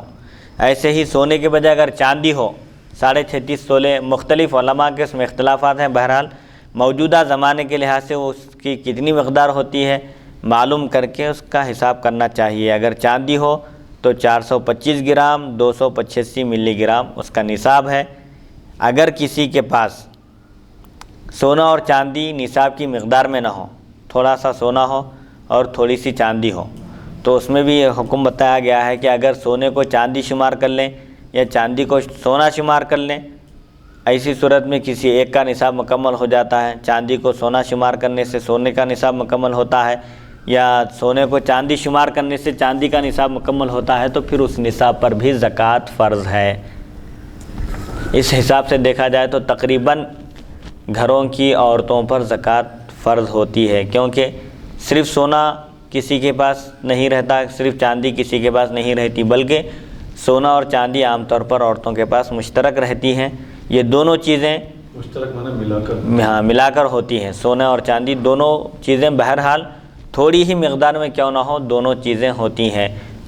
تو اب یہاں ایک چیز جو بات بتائی جا رہی ہے، اگر سال کے شروع میں نصاب مکمل ہو، سونا ہے 60 گرام 755 ملی گرام سونا ہے سال کے ابتدا میں، اور سال کے آخر میں بھی یہی مقدار ہے، البتہ بیچ میں کم ہو گئی تھی کچھ مقدار، تو بیچ میں کم ہونے کا کوئی اعتبار نہیں ہے، زکوٰۃ برابر اس پر واجب رہے گی، بیچ میں کم ہونے کا اعتبار نہیں کیا جائے گا۔ اچھا، اگر کسی کے پاس نصاب کی مقدار مکمل موجود ہے، اس میں اور اضافہ ہو گیا، نصاب کے اوپر اور اضافہ ہو گیا مال کا، تو کیا اس کا شمار کیا جائے گا یا نہیں؟ تو اس سلسلے میں بتا رہے ہیں کہ اگر سال کے درمیان میں اسی قسم کا اضافہ ہو جائے، 60 گرام 755 ملی گرام سونا ہے، اور سونا اگر اس میں اضافہ ہو جائے اس نصاب کے اوپر، تو جو سونا اضافہ ہو رہا ہے اس کو بھی موجودہ مال کے ساتھ ملا کر اس کی بھی زکوٰۃ دینا فرض ہے۔ اگرچہ کہ جو اضافہ ہوا ہے اس پر سال نہ گزرا ہو؟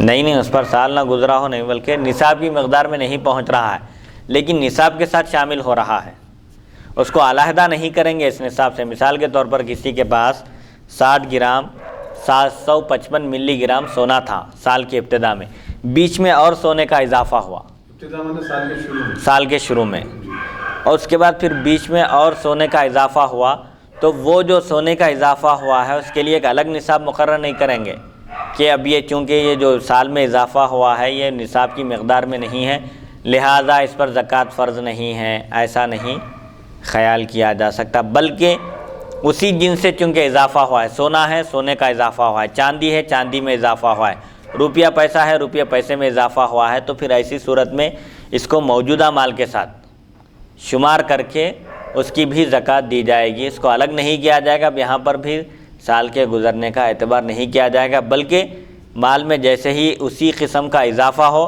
تو اس اضافے کی بھی زکوٰۃ دی جائے گی۔ مثال کے طور پر 5 تولے 2.5 ماشے سونا ہے سمجھے، مثال کے طور پر اس میں اور 1 تولے کا اضافہ ہو گیا تو پورے جملہ 6 تولے 2.5 ماشے کی زکوٰۃ دی جائے گی، 1 تولے کو الگ نہیں کیا جائے گا، یہ بات ذہن میں رکھنا چاہیے۔ سبحان اللہ سبحان اللہ۔ ہاں، وضاحت کرنے کہ اس نئے مال کے لیے نئے سال کی ضرورت نہیں ہے، پہلے سال سے ہی اس کا شمار ہوگا ابتدا ہی سے۔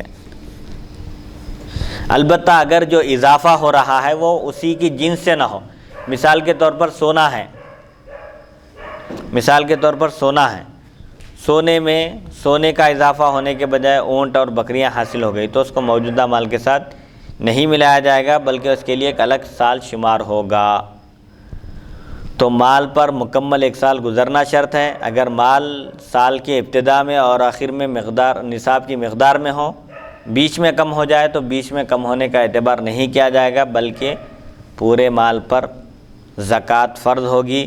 اسی طرح اگر سال کے درمیان میں مال میں اضافہ ہو جائے اور وہ اضافہ اسی کی جنس سے ہو، اسی کی قسم سے ہو، مثال کے طور پر سونے کا نصاب مکمل تھا اور سونے کا اضافہ ہوا، یا چاندی کا نصاب مکمل تھا اور چاندی کا اضافہ ہوا، یا روپیے پیسے کا ایک نصاب مکمل تھا اور روپیے پیسوں کا اضافہ ہوا، تو ان روپیے پیسوں کے لیے اور اسے اضافی شدہ مال کے لیے نئے سال کی ضرورت نہیں ہے بلکہ اس کو موجودہ مال کے ساتھ ملا کر اس کی زکوٰۃ دی جائے گی۔ البتہ اگر جو اضافہ ہو رہا ہے وہ اسی کی جنس سے نہ ہو، سونے کا نصاب مکمل تھا چاندی کا اضافہ ہوا، یا چاندی کا نصاب مکمل تھا سونے کا اضافہ ہوا، یا سونے چاندی کا نصاب مکمل تھا اس میں اونٹوں کا بکریوں کا یا دوسری قسموں کا اضافہ ہوا، تو اس کو موجودہ مال کے ساتھ نہیں ملائیں گے بلکہ اس کا ایک الگ شمار کیا جائے گا، جب اس سے وہ اضافہ ہوا ہے اس وقت سے اس مال کے سال کا حساب ہوگا اور پھر آگے اس کے حساب سے 1 سال گزرنے کے بعد اس کی زکوٰۃ دی جائے گی۔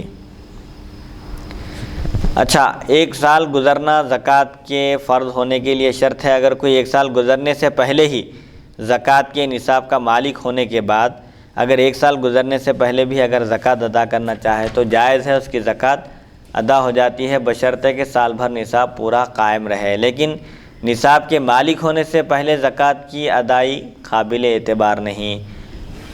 خلاصہ کلام یہ ہے کہ ایک شخص زکوٰۃ کی نصاب کا مالک ہو جائے اور اس نصاب پر 1 سال نہ گزرے اور وہ زکوٰۃ ادا کرنا چاہے تو ادا کر سکتا ہے، 1 سال گزرنے سے پہلے بھی اگر وہ ادا کر دے تو اس کی زکوٰۃ ادا ہو جائے گی۔ البتہ اگر کوئی شخص نصاب کا مالک ہونے سے پہلے ہی زکوٰۃ ادا کر دے تو پہلے ادا کرنے کا اعتبار نہیں ہے، یعنی اس ادائیگی کا شمار زکوٰۃ میں نہیں ہوگا بلکہ جب وہ نصاب کا مالک ہوگا تب اس کو شمار کیا جائے گا۔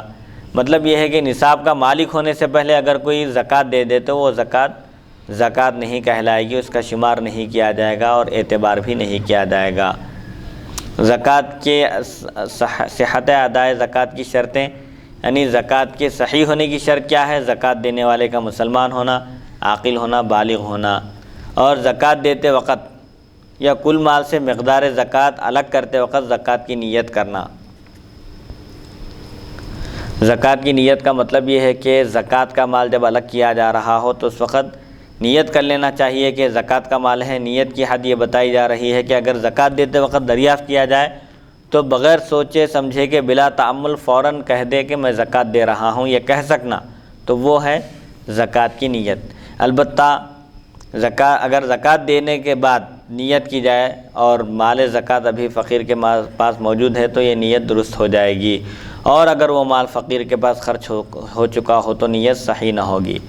زکوٰۃ کے لیے، زکوٰۃ کی ادائیگی کے صحیح ہونے کے لیے نیت شرط ہے، اور نیت کا مطلب یہ ہے کہ اگر اس سے پوچھا جائے تو فوراً بلا تعمل کہہ دے کہ میں زکوٰۃ دے رہا ہوں، یہ کہہ سکنا ہو، جس کا مطلب یہ ہوا کہ وہ زکوٰۃ کے وقت نیت کیا۔ کل مال سے زکوٰۃ کا مال نکالتے وقت نیت کر لے۔ اگر زکوٰۃ دینے کے بعد کوئی نیت کرے زکوٰۃ کی تو اب یہ دیکھا جائے گا کہ وہ زکوٰۃ فقیر محتاج کے پاس موجود ہے، باقی ہے، یا وہ استعمال کر چکا ہے۔ اگر باقی ہے اور یہ نیت کر لے تو اس کا نیت کرنا درست ہے، اس کی زکوٰۃ ادا ہو جائے گی۔ اور اگر زکوٰۃ دیتے وقت نیت نہیں کیا تھا، بعد میں نیت کرنا چاہتا ہے لیکن وہ زکوٰۃ کا مال موجود نہیں ہے تو اس کی نیت درست نہیں ہوگی، پھر دوبارہ اس کو زکوٰۃ ادا کرنا ہوگا۔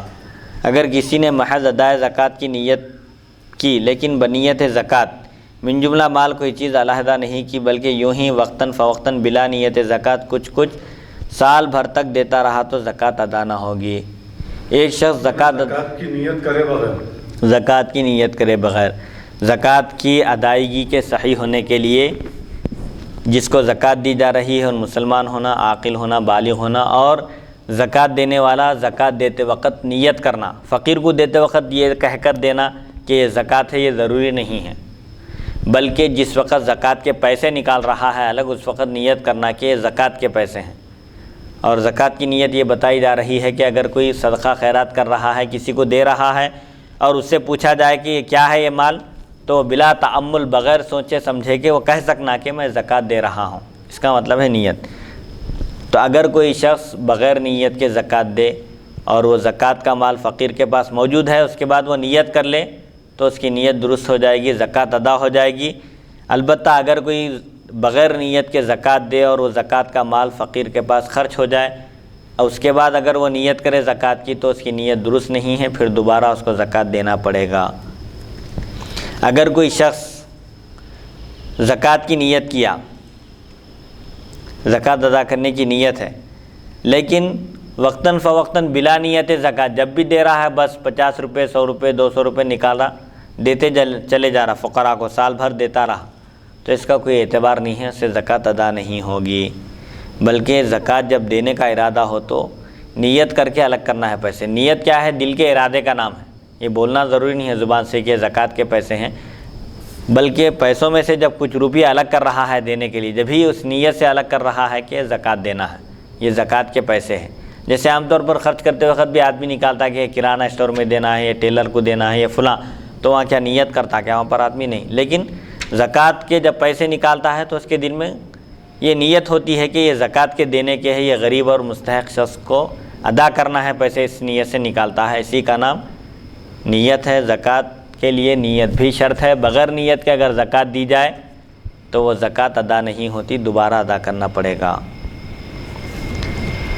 البتہ زکوٰۃ دینے میں اس بات کی ضرورت نہیں ہے کہ فقیر کو زکوٰۃ کہہ کر دے۔ فقیر کو دیتے وقت یہ کہنا ضروری نہیں ہے کہ یہ زکوٰۃ کے ہیں، بلکہ اس سے اس کی دل آزاری ہوتی ہے، اسی لیے خاموشی کے ساتھ اس کو پیسے دے دینا چاہیے، وہاں پر وضاحت کرنے کی ضرورت نہیں ہے زکوٰۃ کے ہیں۔ اور کیونکہ زکوٰۃ دی جاتی ہے فقیر کو، محتاج کو، تنگ دست کو۔ اگر کوئی شخص ایسا ہے جو سید ہے اور اس کو معلوم نہیں ہے تو اس کو پوچھ لینا چاہیے کہ بھئی یہ زکوٰۃ ہے یا تحفہ ہے، کیونکہ سادہ زکوٰۃ قبول نہیں کر سکتے۔ تو بہرحال فقیر کو دیتے وقت زکوٰۃ ہے کہنا یہ شرط نہیں ہے، بلکہ صرف نیت کر لینا کافی ہے زکوٰۃ کی۔ دیتے وقت بولنا ضروری نہیں ہے، مال الگ کرتے وقت نیت کر لیں یہ کافی ہے۔ حتیٰ کہ اگر ہبہ یا قرض کہہ کر دے اور زکوٰۃ کی نیت کر لے تو بھی زکوٰۃ ادا ہو جائے گی۔ ایک شخص کو دے رہا ہے جو محتاج ہے، تنگ دست ہے، فقیر ہے، زکوٰۃ کا مستحق ہے اور اس کو یہ کہہ کر دے رہا ہے کہ میاں لے لو یہ تحفہ ہے، یا بطور قرض دے رہا ہوں لے لو، یہ کہہ کر بھی دے تو زکوٰۃ ادا ہو جائے گی۔ بول رہا زبان سے یہ، لیکن نیت ہے اس کے دل میں زکوٰۃ کی، کیسے پیسے واپس لینا نہیں ہے، زکوٰۃ کے ہے، اس کی دل شکنی ہوگی، دل آزاری ہوگی، یہ سمجھ کر اگر اس کو کوئی دوسرا نام دے کر بھی دے تب بھی اس کی زکوٰۃ ادا ہو جائے گی۔ قرض کہہ کر دے تو واپس نہیں لینا ہے، واپس لے لیا تو پھر زکوٰۃ ادا نہیں ہوں گی۔ بھائی یہ میری طرف سے تحفہ ہے، آپ اپنے پاس رکھیے، کیونکہ تحفہ اللہ کے رسول کی سنت ہے، جی تحفہ کے تو قبول کرنا چاہیے، اس طریقے سے بول کر وہ واپس لینا نہیں چاہیے پیسہ۔ ہاں وہی ہے، واپس لے لیا پھر زکوٰۃ نہیں رہی، وہ پھر اسی کے پاس پلٹ کر آ گیا مال۔ سوائے سادات کے، ہاں۔ سادات کو دیتے وقت جو ہے سادات پوچھنا چاہیے کہ بھائی یہ پیسے بطور عطیہ آپ دے رہے ہیں یا زکوٰۃ؟ ہاں وہاں نہیں بول سکتے ایسا جھوٹ، سادات ہیں لیکن اب ان کی دل جوئی کے لیے یا ان کی دل شکنی نہیں ہونا سمجھ کر کوئی یہ کہہ رہا ہے کہ میں تم کو قرض دے رہا ہوں یا ہبہ دے رہا ہوں، ہبتاً تحفتاً، تو وہاں پر زکوٰۃ کی نیت کرے تو پھر زکوٰۃ ادا نہیں ہوگی۔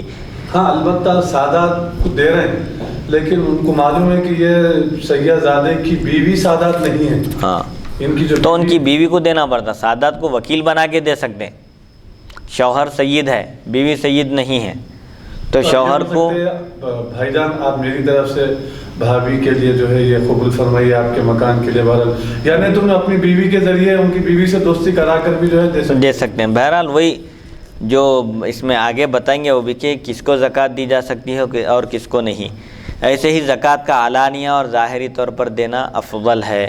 اللہ تعالیٰ قرآن پاک میں فرماتا ہے ان تبدوا الصدقات فنعما ہی، اگر تم صدقہ اور خیرات کو ظاہر کر کے دو تو یہ کیا ہی اچھی بات ہے۔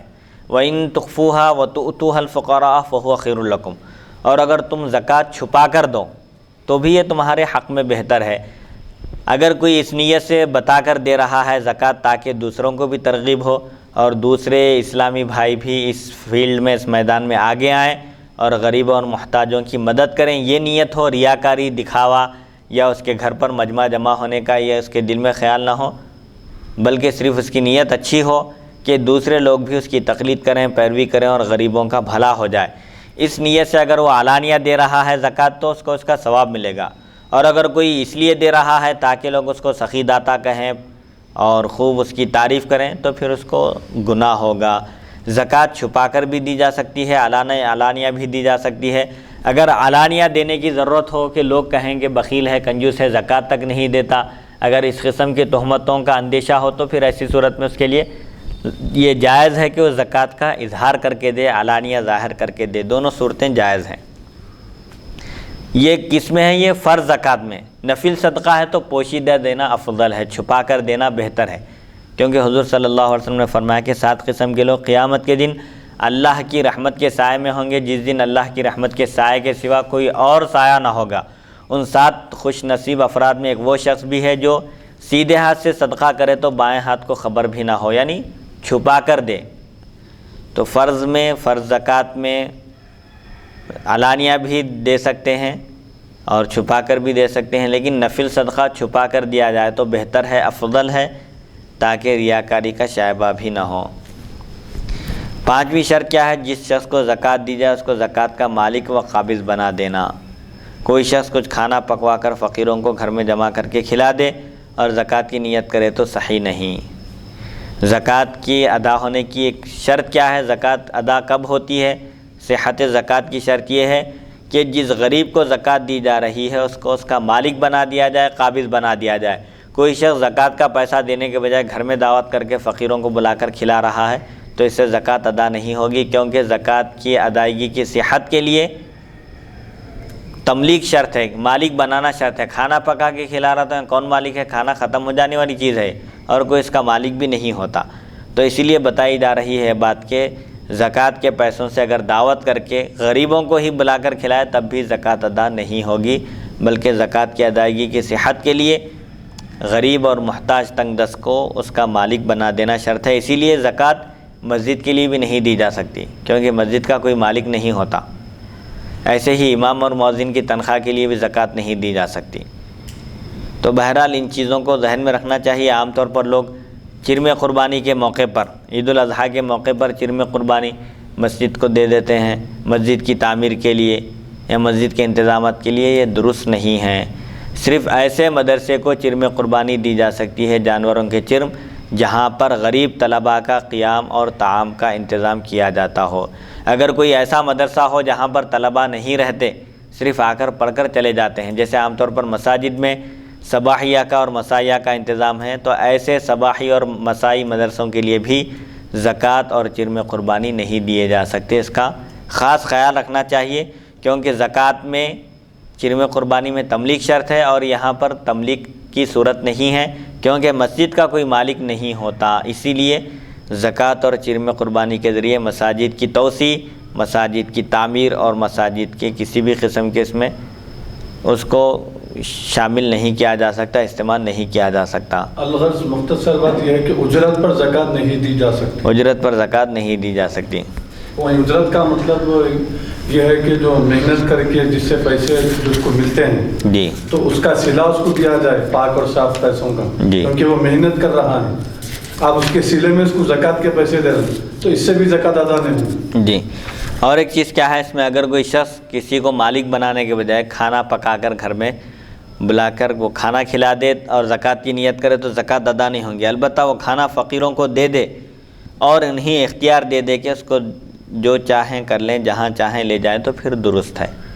اگر کوئی شخص زکوٰۃ کے پیسوں سے بریانی بنا دے یا کھانے کا انتظام کر کے فقراء کو بلا کر ان کو مالک بنا دے کھانے کا، اور کہے کہ یہ کھانا تم جہاں چاہو لے جاؤ، جو چاہو کرو، تو اب ایسی صورت میں زکوٰۃ کی نیت کر کے ایسا کرے تو اس کی زکوٰۃ ادا ہو جائے گی۔ لیکن گھر میں بلا کر کھلا رہا ہے، یہیں بیٹھ کر کھانا، کوئی اختیار نہیں ہے، کسی قسم کی کوئی ملکیت بھی ان کو نہیں دے رہا ہے، تو پھر وہاں پر دوبارہ زکوٰۃ دینا پڑے گا، وہ زکوٰۃ اس طرح سے ادا نہیں ہوگی۔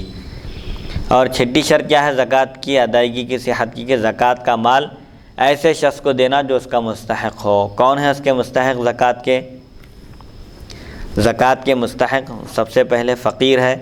فقیر جس کے پاس کچھ مال و اسباب ہو لیکن نصاب کی مقدار میں نہ ہو، یا بقدر نصاب ہو مگر بڑھنے والا نہ ہو، یہ حاجت اصلیہ سے زائد نہ ہو۔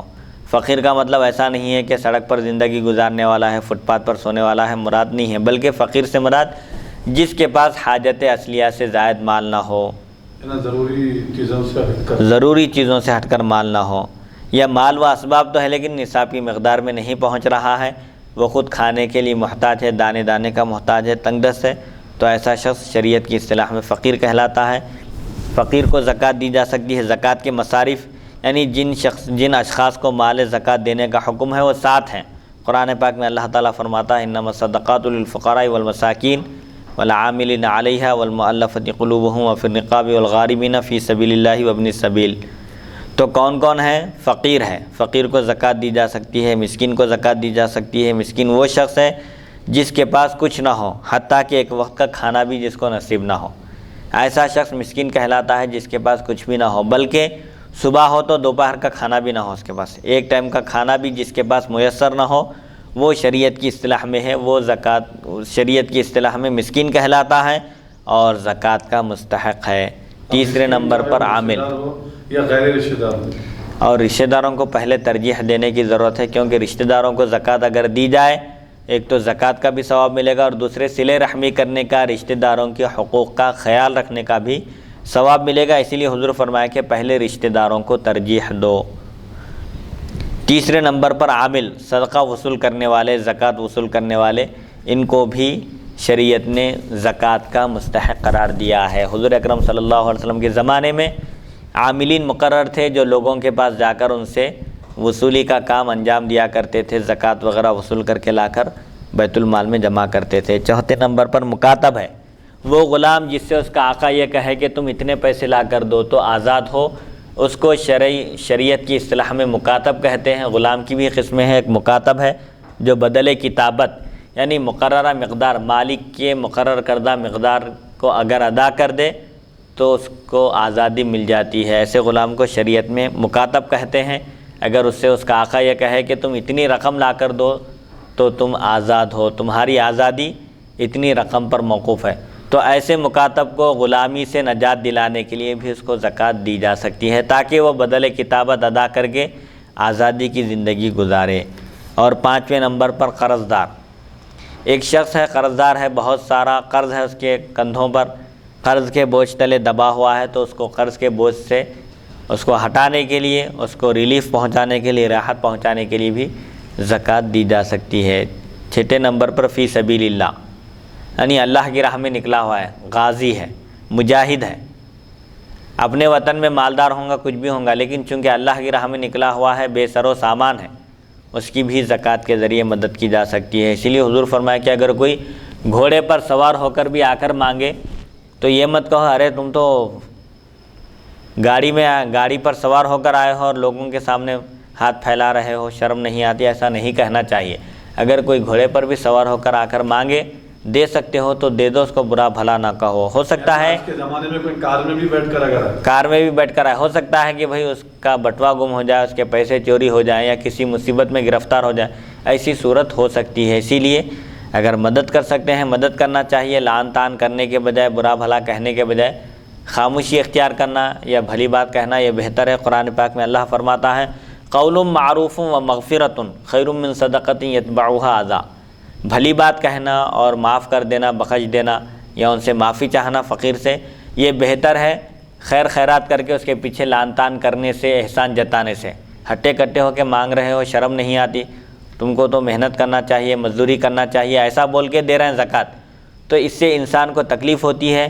صدقہ دے کر احسان جتانے سے صدقے کا ثواب ختم ہو جاتا ہے۔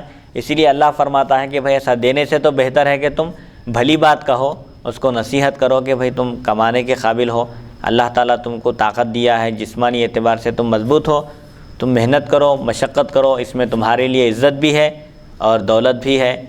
محنت کر کے کمانے سے انسان کا مرتبہ بھی اللہ کے پاس بڑا ہے کہ انبیاء اکرام علیہم الصلاۃ والسلام بھی دوسروں پر اعتماد نہیں کرتے تھے، بلکہ اپنی روزی خود وہ لوگ محنت کر کے کما کر کھاتے تھے۔ لہٰذا انبیاء کے طریقے کو اختیار کرو۔ مانگنا اچھی چیز نہیں ہے، بھلی بات کہنا چاہیے، معاف کر دینا چاہیے، بنسبت بہتر ہے صدقہ دے کر احسان جتانے کے۔ تو بہرحال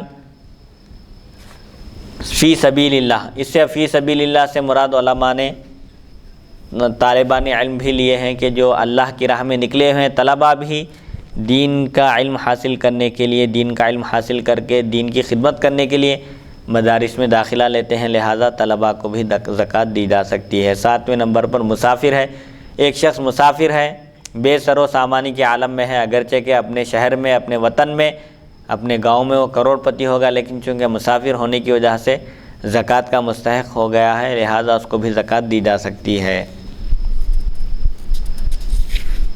فی سبیل اللہ سے بعض لوگ یہ بھی مراد لیے ہیں کہ جو شخص جو فقر کے باعث غازیوں کے لشکر سے جدا ہو جائے، جو فقر و فاقے کی وجہ سے، پیسے نہ ہونے کی وجہ سے مجاہدوں کے لشکر سے جس کو جدا ہونا پڑا، یا جو فقر کی وجہ سے درمیانی راستے میں حجاج کے قافلے سے پیچھے رہ گیا ہو۔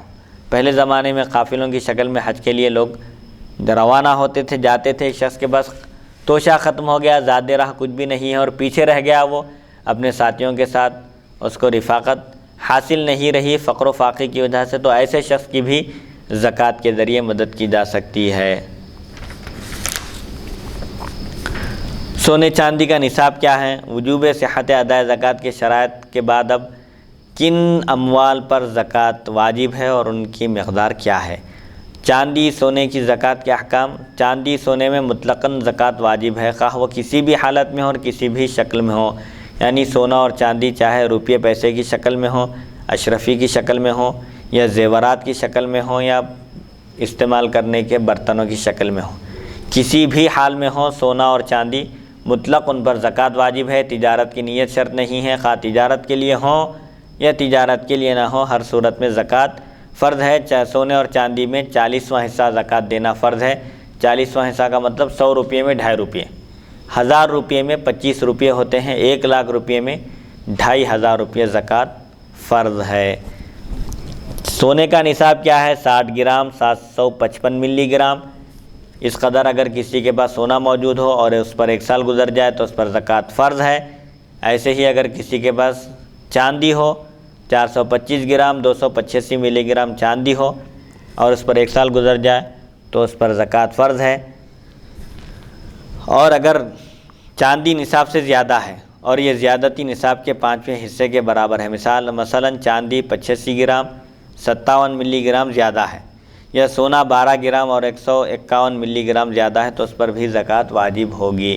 یعنی نصاب سے اگر زائد ہو، صرف نصاب پر زکوٰۃ نہیں ہے، نصاب تک پہنچنا شرط ہے زکوٰۃ کے فرض ہونے کے لیے۔ اگر کسی کے پاس سونے اور چاندی کا نصاب اس کی مقدار سے زیادہ ہے تو اس کا بھی حساب الگ کریں گے۔ مثال کے طور پر سونے کا جو نصاب ہے اس سے 1 تولہ زائد ہے سونا، تو 1 تولے کی جو قیمت ہوتی ہے موجودہ زمانے میں مثال کے طور پر 30,000 ہے، تو 30,000 کی بھی زکوٰۃ اس پر واجب ہوگی۔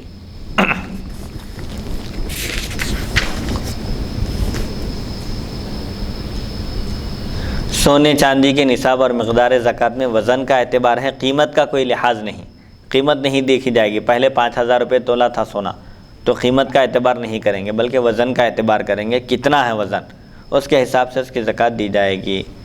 اگر چاندی اور سونا باعتبار وزن نصاب کو پہنچتا ہے تو اس میں زکوٰۃ لازم آئے گی۔ قیمت کے اعتبار سے نہیں پہنچ رہا نصاب کی مقدار کو، لیکن وزن کے اعتبار سے پہنچ رہا ہے تو وزن کا ہی اعتبار ہوگا اور اس پر زکوٰۃ فرض ہوگی۔ اور اگر وزن کے اعتبار سے کم ہو اور قیمت کے لحاظ سے برابر ہو تو اس میں زکوٰۃ واجب نہیں۔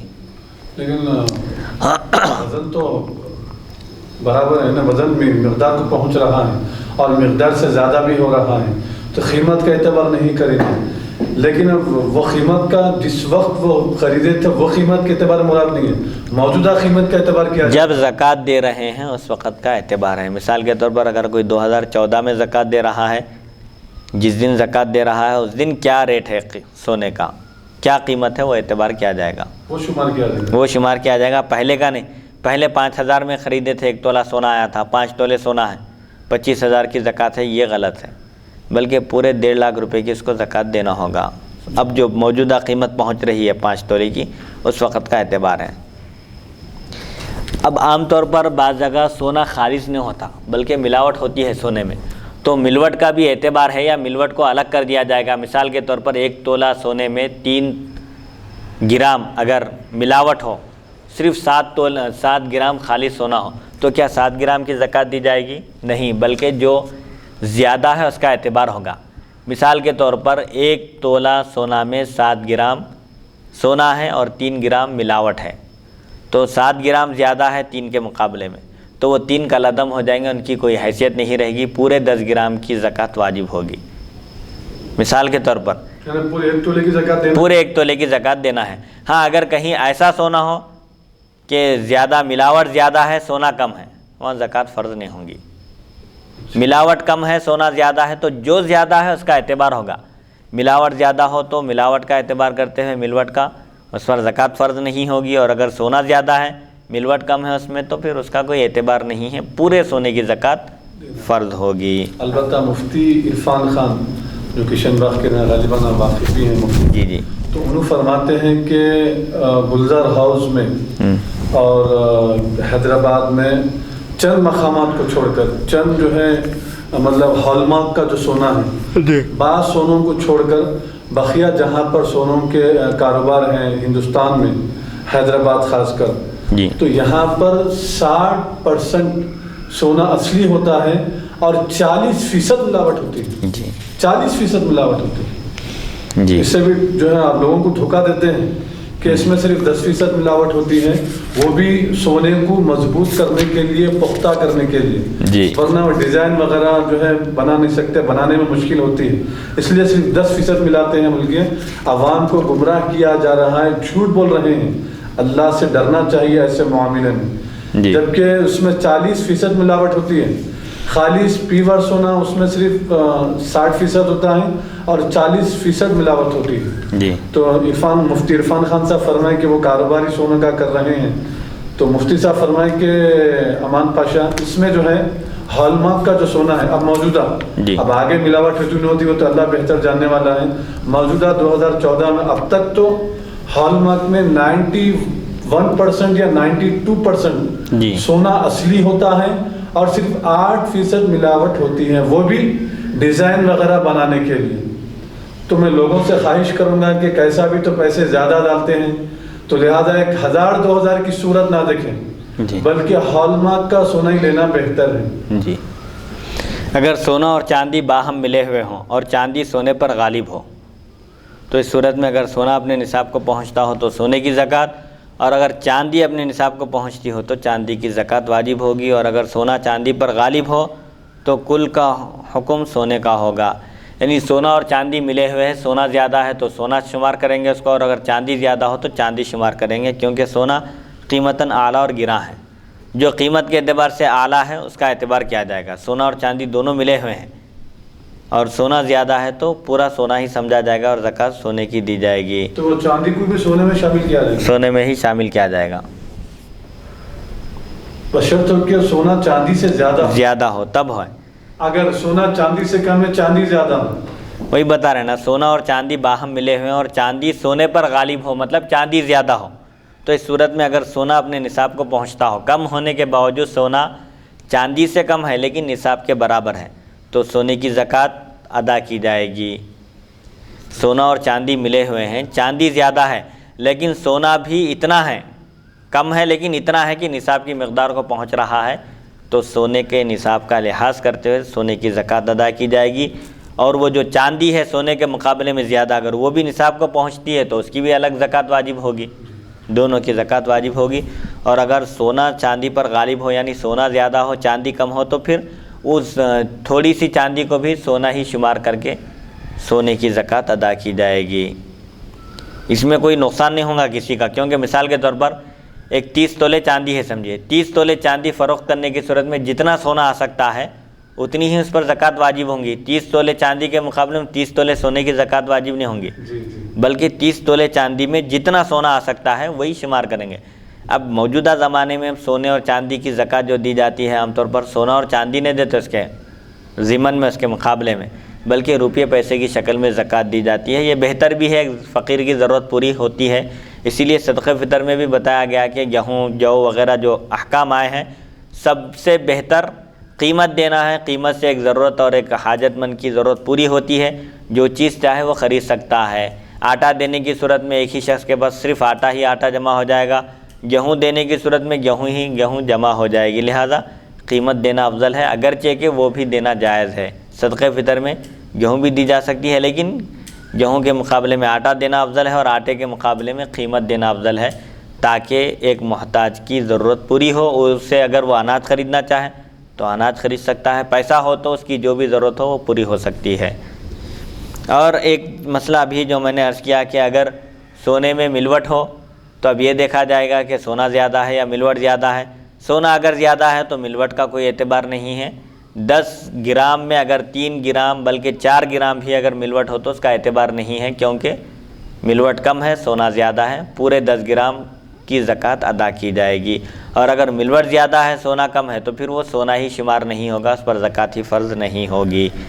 اگر کسی کے پاس چاندی بھی ہو اور سونا بھی ہو اور دونوں اپنے اپنے نصاب کے موافق ہوں تو یہ ضروری نہیں ہے کہ چاندی کو سونا یا سونے کو چاندی قرار دے کر زکوٰۃ ادا کی جائے، بلکہ ہر ایک کی الگ الگ زکوٰۃ ادا کرنا فرض ہے۔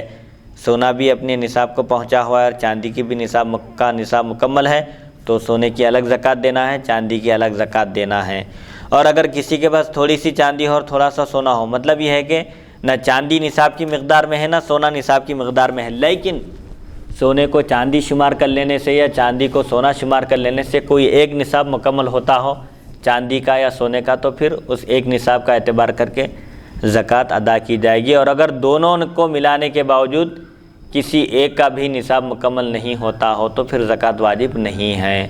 یہ بھی اہم مسئلہ ہے جس کی طرف عام طور پر توجہ نہیں کی جاتی، اور یہ کہا جاتا ہے کہ نہ سونا نصاب کی مقدار میں ہے نہ چاندی نصاب کی مقدار میں ہے، لیکن دونوں چیزیں اگر موجود ہوں، اگر کسی کے پاس صرف سونا ہو اور نصاب کی مقدار کو نہیں پہنچتا ہے زکوٰۃ فرض نہیں ہے، اور کسی خاتون کے پاس یا کسی مرد کے پاس صرف چاندی ہو اور اس کے ساتھ سونا نہ ہو اور وہ چاندی نصاب کی مقدار کو نہیں پہنچتی ہے تو اس پر زکوٰۃ فرض نہیں ہے۔ لیکن اگر تھوڑی چاندی ہو اور تھوڑا سونا ہو اور چاندی کو سونا شمار کر لینے سے یا سونے کو چاندی شمار کر لینے سے اگر کسی ایک کا نصاب مکمل ہوتا ہے تو اس نصاب کا اعتبار کیا جائے گا اور اس کی زکوٰۃ اس پر فرض ہوگی۔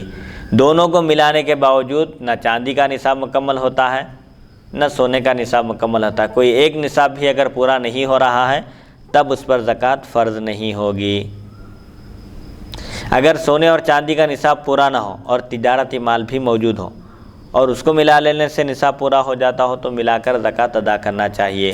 تھوڑی سی چاندی ہے، تھوڑا سا سونا ہے اور تھوڑا سا مال تجارت ہے، مال تجارت کو اگر شامل کرنے سے چاندی کا نصاب یا سونے کا نصاب پورا ہوتا ہے تو پھر ملا کر شامل کرنا چاہیے اور اس کی زکوٰۃ ادا کرنا چاہیے۔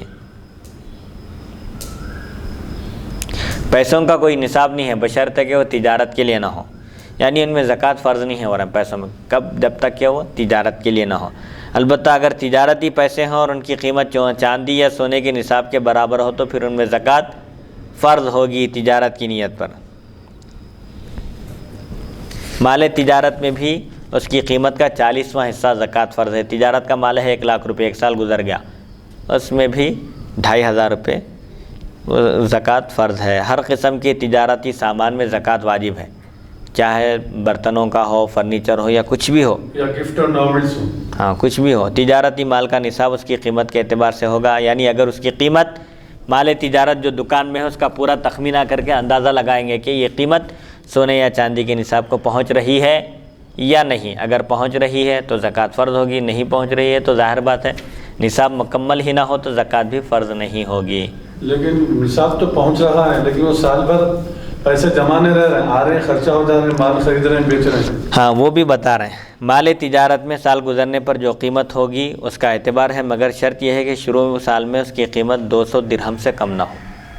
مال تجارت جو تجارت کے لیے جو مال ہے اس سے تجارت شروع کی جا رہی ہے، سال کے شروع میں نصاب کی مقدار میں رہنا شرط ہے وہ، یعنی 60 گرام 755 ملی گرام سونے کے بقدر ہونا یا 425 گرام 285 ملی گرام سونے کے چاندی کے بقدر، اگر سال کے ابتدا میں یہ مقدار شرط ہے تب اس کا اعتبار ہوگا، اگر یہ مقدار نہ ہو تو پھر زکوٰۃ فرض نہیں ہے۔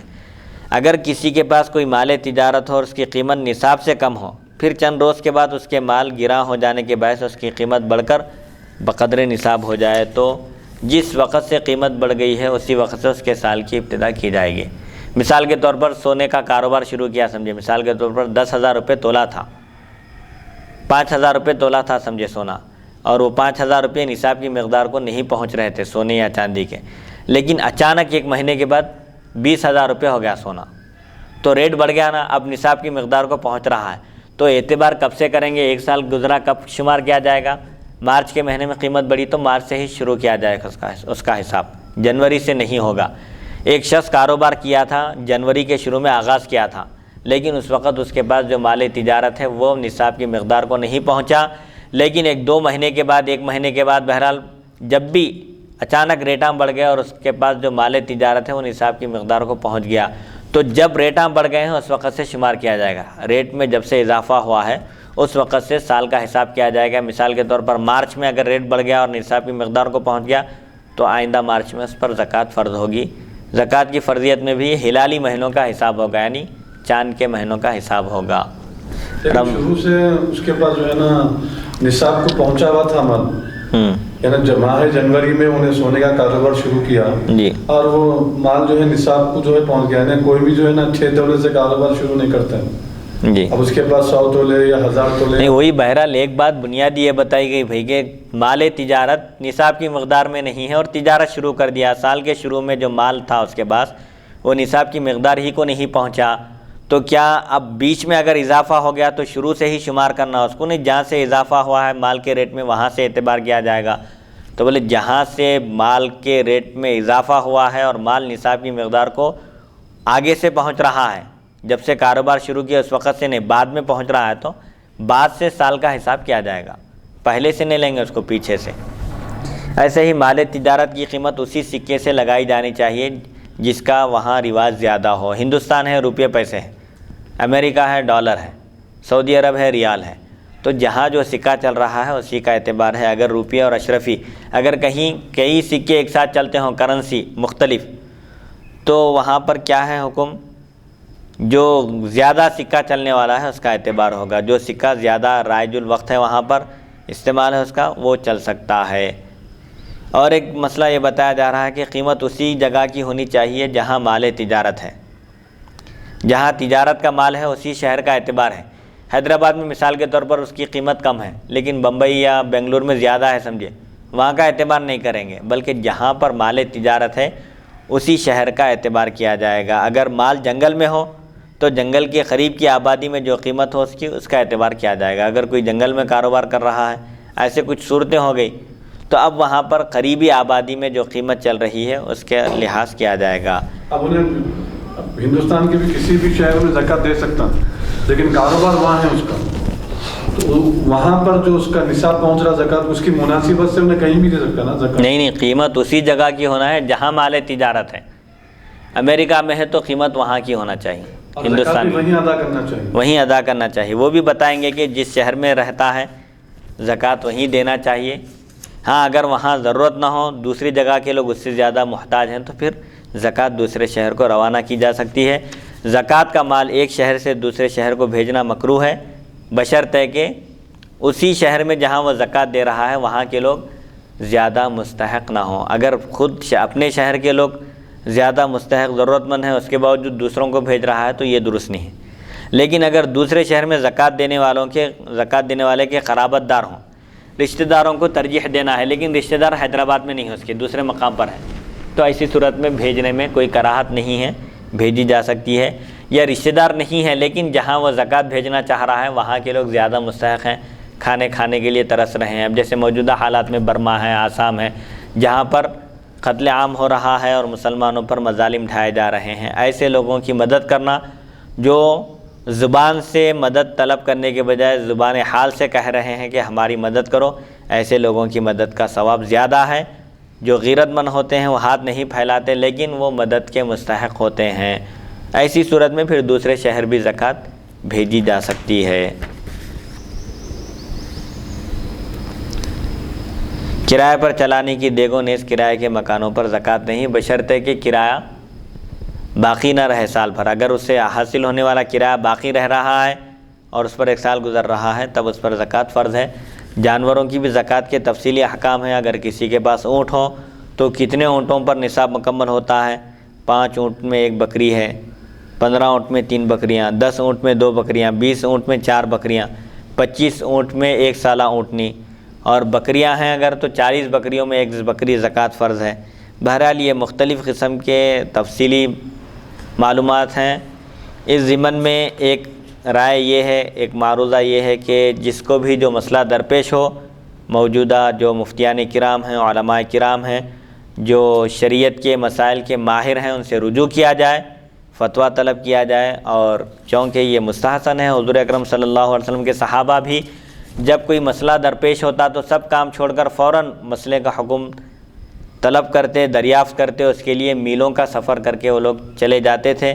لہٰذا ہم کو بھی مسائل میں دینی رہنمائی کے لیے علماء کی، مفتیان کرام کی ضرورت ہے، جو موجودہ حالات کے لحاظ سے مسائل بیان کرتے ہیں، قرآن اور حدیث کی روشنی میں اس کے احکام اور اس کے تفصیلی جوابات عنایت فرماتے ہیں۔ بہرحال اگر کسی قسم کا شک و شبہ ہو، زکوٰۃ کے مسائل کے بارے میں معلومات حاصل کرنا چاہتے ہیں، تو ان کو چاہیے کہ وہ مفتیان کرام سے رجوع ہوں۔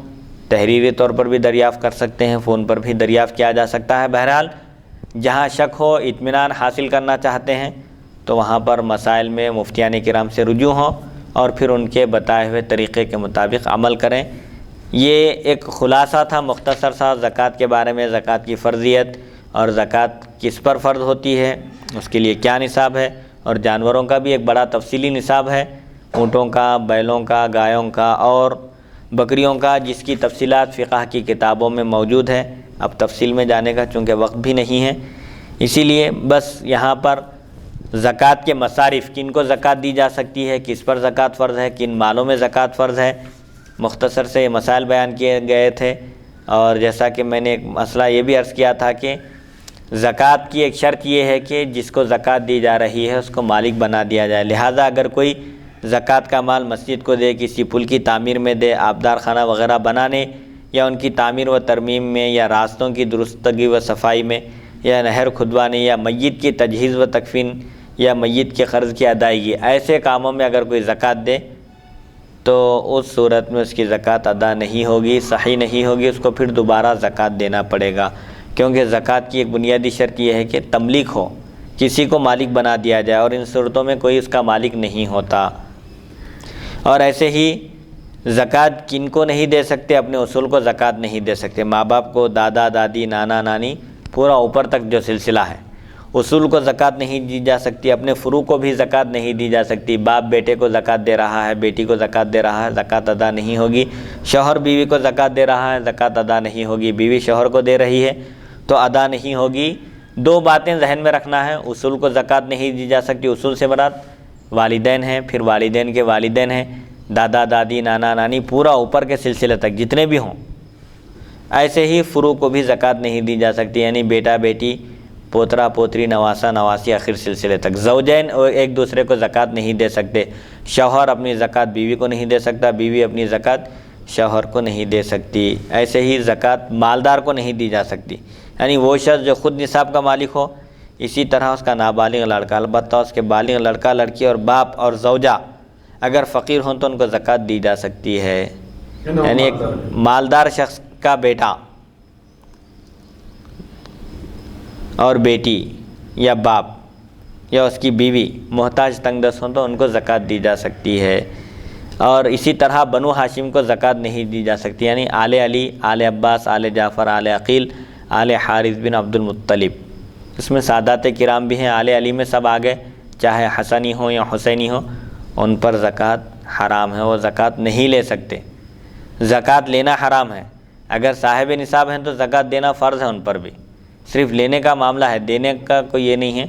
سادات کرام اگر محتاج اور تنگ دست بھی ہوں تو ان کو زکوٰۃ نہیں دی جا سکتی، بلکہ چونکہ مال زکوٰۃ کا میل ہوتا ہے، اور اسی لیے بھی حضور اکرم صلی اللہ علیہ وسلم نے سادات پر، اپنے اہل بیت پر زکوٰۃ حرام قرار دی کہ کہیں یہود و نصارہ یہ اعتراض نہ کریں کہ حضور اکرم صلی اللہ علیہ وسلم نے زکوٰۃ کے نظام کے ذریعے اپنے اہل بیت اطہار کی پرورش کا آپ نے انتظام فرما دیا، نعوذ باللہ من ذالک۔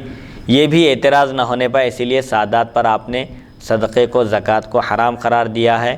اسی لیے سادات کی خدمت کرنا ہو تو عطیے کے ذریعے، اپنے پاکیزہ مال کے ذریعے ان کی خدمت کرنی چاہیے، اور خاص طور پر جو سادات کرام ہیں ان کی مدد کرنے والے کے لیے ترمذی شریف ہی میں ایک حدیث ہے جس میں حضور اکرم صلی اللہ علیہ وسلم نے خوشخبری عطا فرمائی اور فرمایا کہ جو میرے سادات کے ساتھ، میرے اہل بیت اطہار کے ساتھ، یعنی حسینی ہو یا حسنی ہو یا علوی ہوں، سادات کرام کے ساتھ، میرے خاندان والوں کے ساتھ احسان کرے گا، حسن سلوک کرے گا، ان کی مدد کرے گا، اور میرے خاندان کا وہ فرد اس کے احسان کا بدلہ اگر چکا نہیں سکا دنیا میں تو قیامت کے دن میں اس کو بدلہ عطا کروں گا۔ یہ خوشخبری ہے ان حضرات کے لیے جو سادات کرام کی مدد کرتے ہیں، چاہے وہ سادات حسنی ہوں یا حسینی ہوں یا علوی ہوں، حضور اکرم صلی اللہ علیہ وسلم کے خاندان سے تعلق رکھتے ہوں، تو ایسے افراد کی مدد کرنے والوں کے لیے حضور اکرم صلی اللہ علیہ وسلم کی جانب سے یہ خوشخبری ہے کہ ان کے احسان کا بدلہ حضور قیامت کے دن عطا فرمائیں گے۔ تو بہرحال سادات کرام کو بھی زکوٰۃ نہیں دی جا سکتی، لیکن ان کی خدمت کی جا سکتی ہے، پاکیزہ مال کے ذریعے، تحفے تحائف کے ذریعے، ہدیے کے ذریعے ان کی مدد کرنی چاہیے۔ اور کافر کو بھی زکوٰۃ نہیں دی جا سکتی، جس کو زکوٰۃ دی جا رہی ہے اگر وہ کافر ہو تو وہ زکوٰۃ پھر ادا نہیں ہوگی۔ زکوٰۃ کی ادائیگی میں افضل یہ ہے کہ ترتیب کا لحاظ رکھے۔ زکوٰۃ دینے میں سب سے پہلے اپنے محتاج بھائی بہنوں کو زکوٰۃ دے سکتا ہے، پھر ان کی اولاد کو، یعنی بھتیجا بھتیجی، بھانجا بھانجی، پھر چچا اور پھوپھی کو، پھر ان کی اولاد کو، پھر ماموں اور خالہ کو، پھر ان کی اولاد کو، پھر ذوی الارحام یعنی قرابت داروں کو، پھر پڑوسیوں کو، پھر اپنے ہم پیشہ اشخاص کو، پھر اپنے شہر یا گاؤں کے رہنے والوں کو، پھر ان میں معذور، اندھے، لنگڑے، اپاہج، بہرحال جو کمانے کے قابل نہ ہوں۔ یہ زکوٰۃ کا ایک اجمالی خاکہ تھا، خلاصہ تھا، اور آج ہم نے زکوٰۃ کے بیان کا آغاز کیا۔ ترمذی شریف کی یہ زکوٰۃ کے بیان کی پہلی نشست ہے، اس کی ایک حدیث پڑھ کر انشاءاللہ آج کے درس کا اختتام کرتے ہیں۔ حدیث نمبر 596۔ ابواب الزکاۃ عن رسول اللہ صلی اللہ علیہ وسلم، باب ما جاء عن رسول اللہ صلی اللہ علیہ وسلم فی منع الزکاۃ من التشدید۔ حدثنا حناد بن السری حدثنا ابو معاویہ عن الاعمش عن معرور بن سوید عن ابی ذر قال جئت الى رسول اللہ صلی اللہ علیہ وسلم وهو جالس في ظل الكعبۃ قال فرآني مقبلا فقال هم الاخسرون ورب الكعبۃ يوم القيامۃ قال فقلت ما لي لعله انزل في شيء قال قلت من هم فذاك ابي وامي فقال رسول الله صلى الله عليه وسلم هم الاكثرون الا من قال هكذا وهكذا وهكذا فحسى بين يديه وعن يمينه وعن شماله ثم قال والذي نفسي بيده لا يموت رجل فيدع إبلا أو بقرا لم يؤدي زكاتها إلا جاءته يوم القيامة أعظم ما كانت وأسمنه تطأه بأخفافها وتنطحه بقرونها نفذت أخراها عادت عليه أولاها حتى يقضى بين الناس. وفي الباب عن أبي هريرة ومثله وعن علي بن أبي طالب قال لعن مانع الصدقة. وعن قبيصة بن وهب عن أبيه وجابر بن عبد الله وعبد الله بن مسعود قال أبو إسحاق هذا حديث أبي هريرة حديث حسن صحيح واسم أبي ذر حديث أبي ذر حديث حسن صحيح واسم أبي ذر جندب بن السکن. زکوٰۃ کا بیان. زکوٰۃ نہ دینے پر تنبیہ. جو وعید آئی ہے زکوٰۃ نہ دینے والوں کے لیے، اس کا بیان حضرت ابو ذر غفاری رضی اللہ عنہ فرماتے ہیں میں نبی کریم صلی اللہ علیہ وسلم کی بارگاہ اقدس میں حاضر ہوا، اس حال میں کہ آپ کعبے کے سائے میں تشریف فرما تھے. فرماتے ہیں مجھے آتا دے کر آپ نے فرمایا رب کعبہ کی قسم وہی لوگ قیامت کے دن زیادہ خسارے میں ہیں. حضرت ابو ذر غفاری فرماتے ہیں میں نے سوچا مجھے کیا ہو گیا، شاید میرے بارے میں کوئی آیت نازل ہوئی جسے حضور صلی اللہ علیہ وسلم مجھے دیکھ کر خاص طور پر یہ بیان کر رہے ہیں کہ رب کعبہ کی قسم یہ لوگ بہت زیادہ نقصان اٹھانے والوں میں سے ہیں. فرماتے ہیں میں نے عرض کیا یا رسول اللہ صلی اللہ علیہ وسلم میرے ماں باپ آپ پر قربان ہوں، وہ کون لوگ ہیں جو قیامت کے دن سب سے زیادہ گھاٹے میں ہوں گے، نقصان میں ہوں گے؟ تو حضور صلی اللہ علیہ وسلم نے فرمایا زیادہ مال جمع کرنے والے، مال خوب جمع کرنے والے، اللہ کی راہ میں نہ دینے والے لوگ قیامت کے دن نقصان اٹھائیں گے. مگر جس نے ایسے ایسے اور ایسے دیا. آپ نے اپنے آگے دائیں اور بائیں طرف اشارہ فرمایا، یعنی جو مال کی کثرت کے باوجود غریبوں کا خیال کرے، اللہ کے حقوق ادا کرے، بندوں کے حقوق ادا کرے، زکوٰۃ دے اور خیر خیرات کرے، تو ایسا شخص قیامت کے دن گھاٹے میں خسارے میں نہیں ہوگا. پھر فرمایا مجھے قسم ہے اس ذات کی جس کے قبضے قدرت میں میری جان ہے، کوئی شخص جب مرتا ہے اور اونٹ گائے وغیرہ چھوڑ جاتا ہے جن کی زکوٰۃ اس نے ادا نہیں کی، تو قیامت کے دن وہ جانور نہایت بڑے اور نہایت موٹے ہو کر اس کے پاس آئیں گے اور اپنے کھروں سے اسے رون دیں گے اور سینگوں سے ماریں گے. جب آخری چلا جائے گا پہلا دوبارہ آئے گا، یہاں تک کہ لوگوں کا حساب کتاب ہو جائے. یعنی حضور اکرم صلی اللہ علیہ وسلم اس حدیث شریف میں فرماتے ہیں کہ جو شخص دنیا میں مالدار ہو، صاحب نصاب ہو، زکوٰۃ فرض ہونے کے باوجود زکوٰۃ ادا نہ کرے، اللہ کی راہ میں خیر خیرات نہ کرے، تو یہ لوگ بظاہر دنیاوی اعتبار سے صاحب ثروت نظر آ رہے ہیں، مالدار نظر آ رہے ہیں، سب سے زیادہ نفع میں لوگ ان کو سمجھ رہے ہیں کہ بینک بیلنس ہے، بلڈنگ ہے، کاریں ہیں اور دنیا کی تمام نعمتیں اور راحتیں ان کو میسر ہیں. لیکن قیامت کے دن سب سے زیادہ لاس میں یہی لوگ رہیں گے، سب سے زیادہ نقصان اٹھانے والے، جو دنیا میں مال جمع کر کے مال کا حق ادا نہیں کرتے تھے. وہ لوگ دنیا میں تو مزے میں رہیں گے لیکن آخرت میں نقصان اٹھائیں گے. البتہ جو لوگ مال کی کثرت کے باوجود مال اللہ کی جانب سے ان کو جو عطا کیا گیا ہے اس میں سے خیر خیرات کرتے رہتے ہیں، غریبوں کو دیتے رہتے ہیں، ایسے لوگ نقصان نہیں اٹھائیں گے بلکہ اللہ کی جانب سے اجر و ثواب کے مستحق قرار پائیں گے. پھر آپ فرماتے ہیں قسم ہے ذات کی جس کے قبضہ قدرت میں میری جان ہے، اگر کوئی شخص اونٹوں کے نصاب کا مالک ہو، بکریوں کے نصاب کا مالک ہو، بہرحال جانوروں کے نصاب کا مالک ہو اور ان جانوروں کی زکوٰۃ ادا نہ کرے، تو قیامت کے دن وہ جانور اس شخص کو اپنے پیروں سے کھندل دیں گے اور وہ جانور وہ بکریاں وغیرہ اس کو اپنے سینگوں سے ماریں گے، اور یہ سلسلہ اس کے ساتھ جاری رہے گا. جتنے جانور ہوں گے سب کے سب جانور اس کو کھند لیں گے، رون دیں گے اور اس کو سینگوں سے ماریں گے، ایک کے بعد ایک آتا جائے گا. یہ سلسلہ، یہ عمل اس کے ساتھ بندوں کے درمیان فیصلہ کیے جانے تک اس کے ساتھ یہی سلوک کیا جاتا رہے گا. بہرحال اس میں شدید مذمت ہے، بڑی سخت وعید ہے ان لوگوں کے لیے جو صاحب نصاب ہونے کے باوجود زکوٰۃ ادا نہیں کرتے. ان کے لیے مذمت ہے کہ ان کا وہی مال ان کے لیے وبال جان بن جائے گا.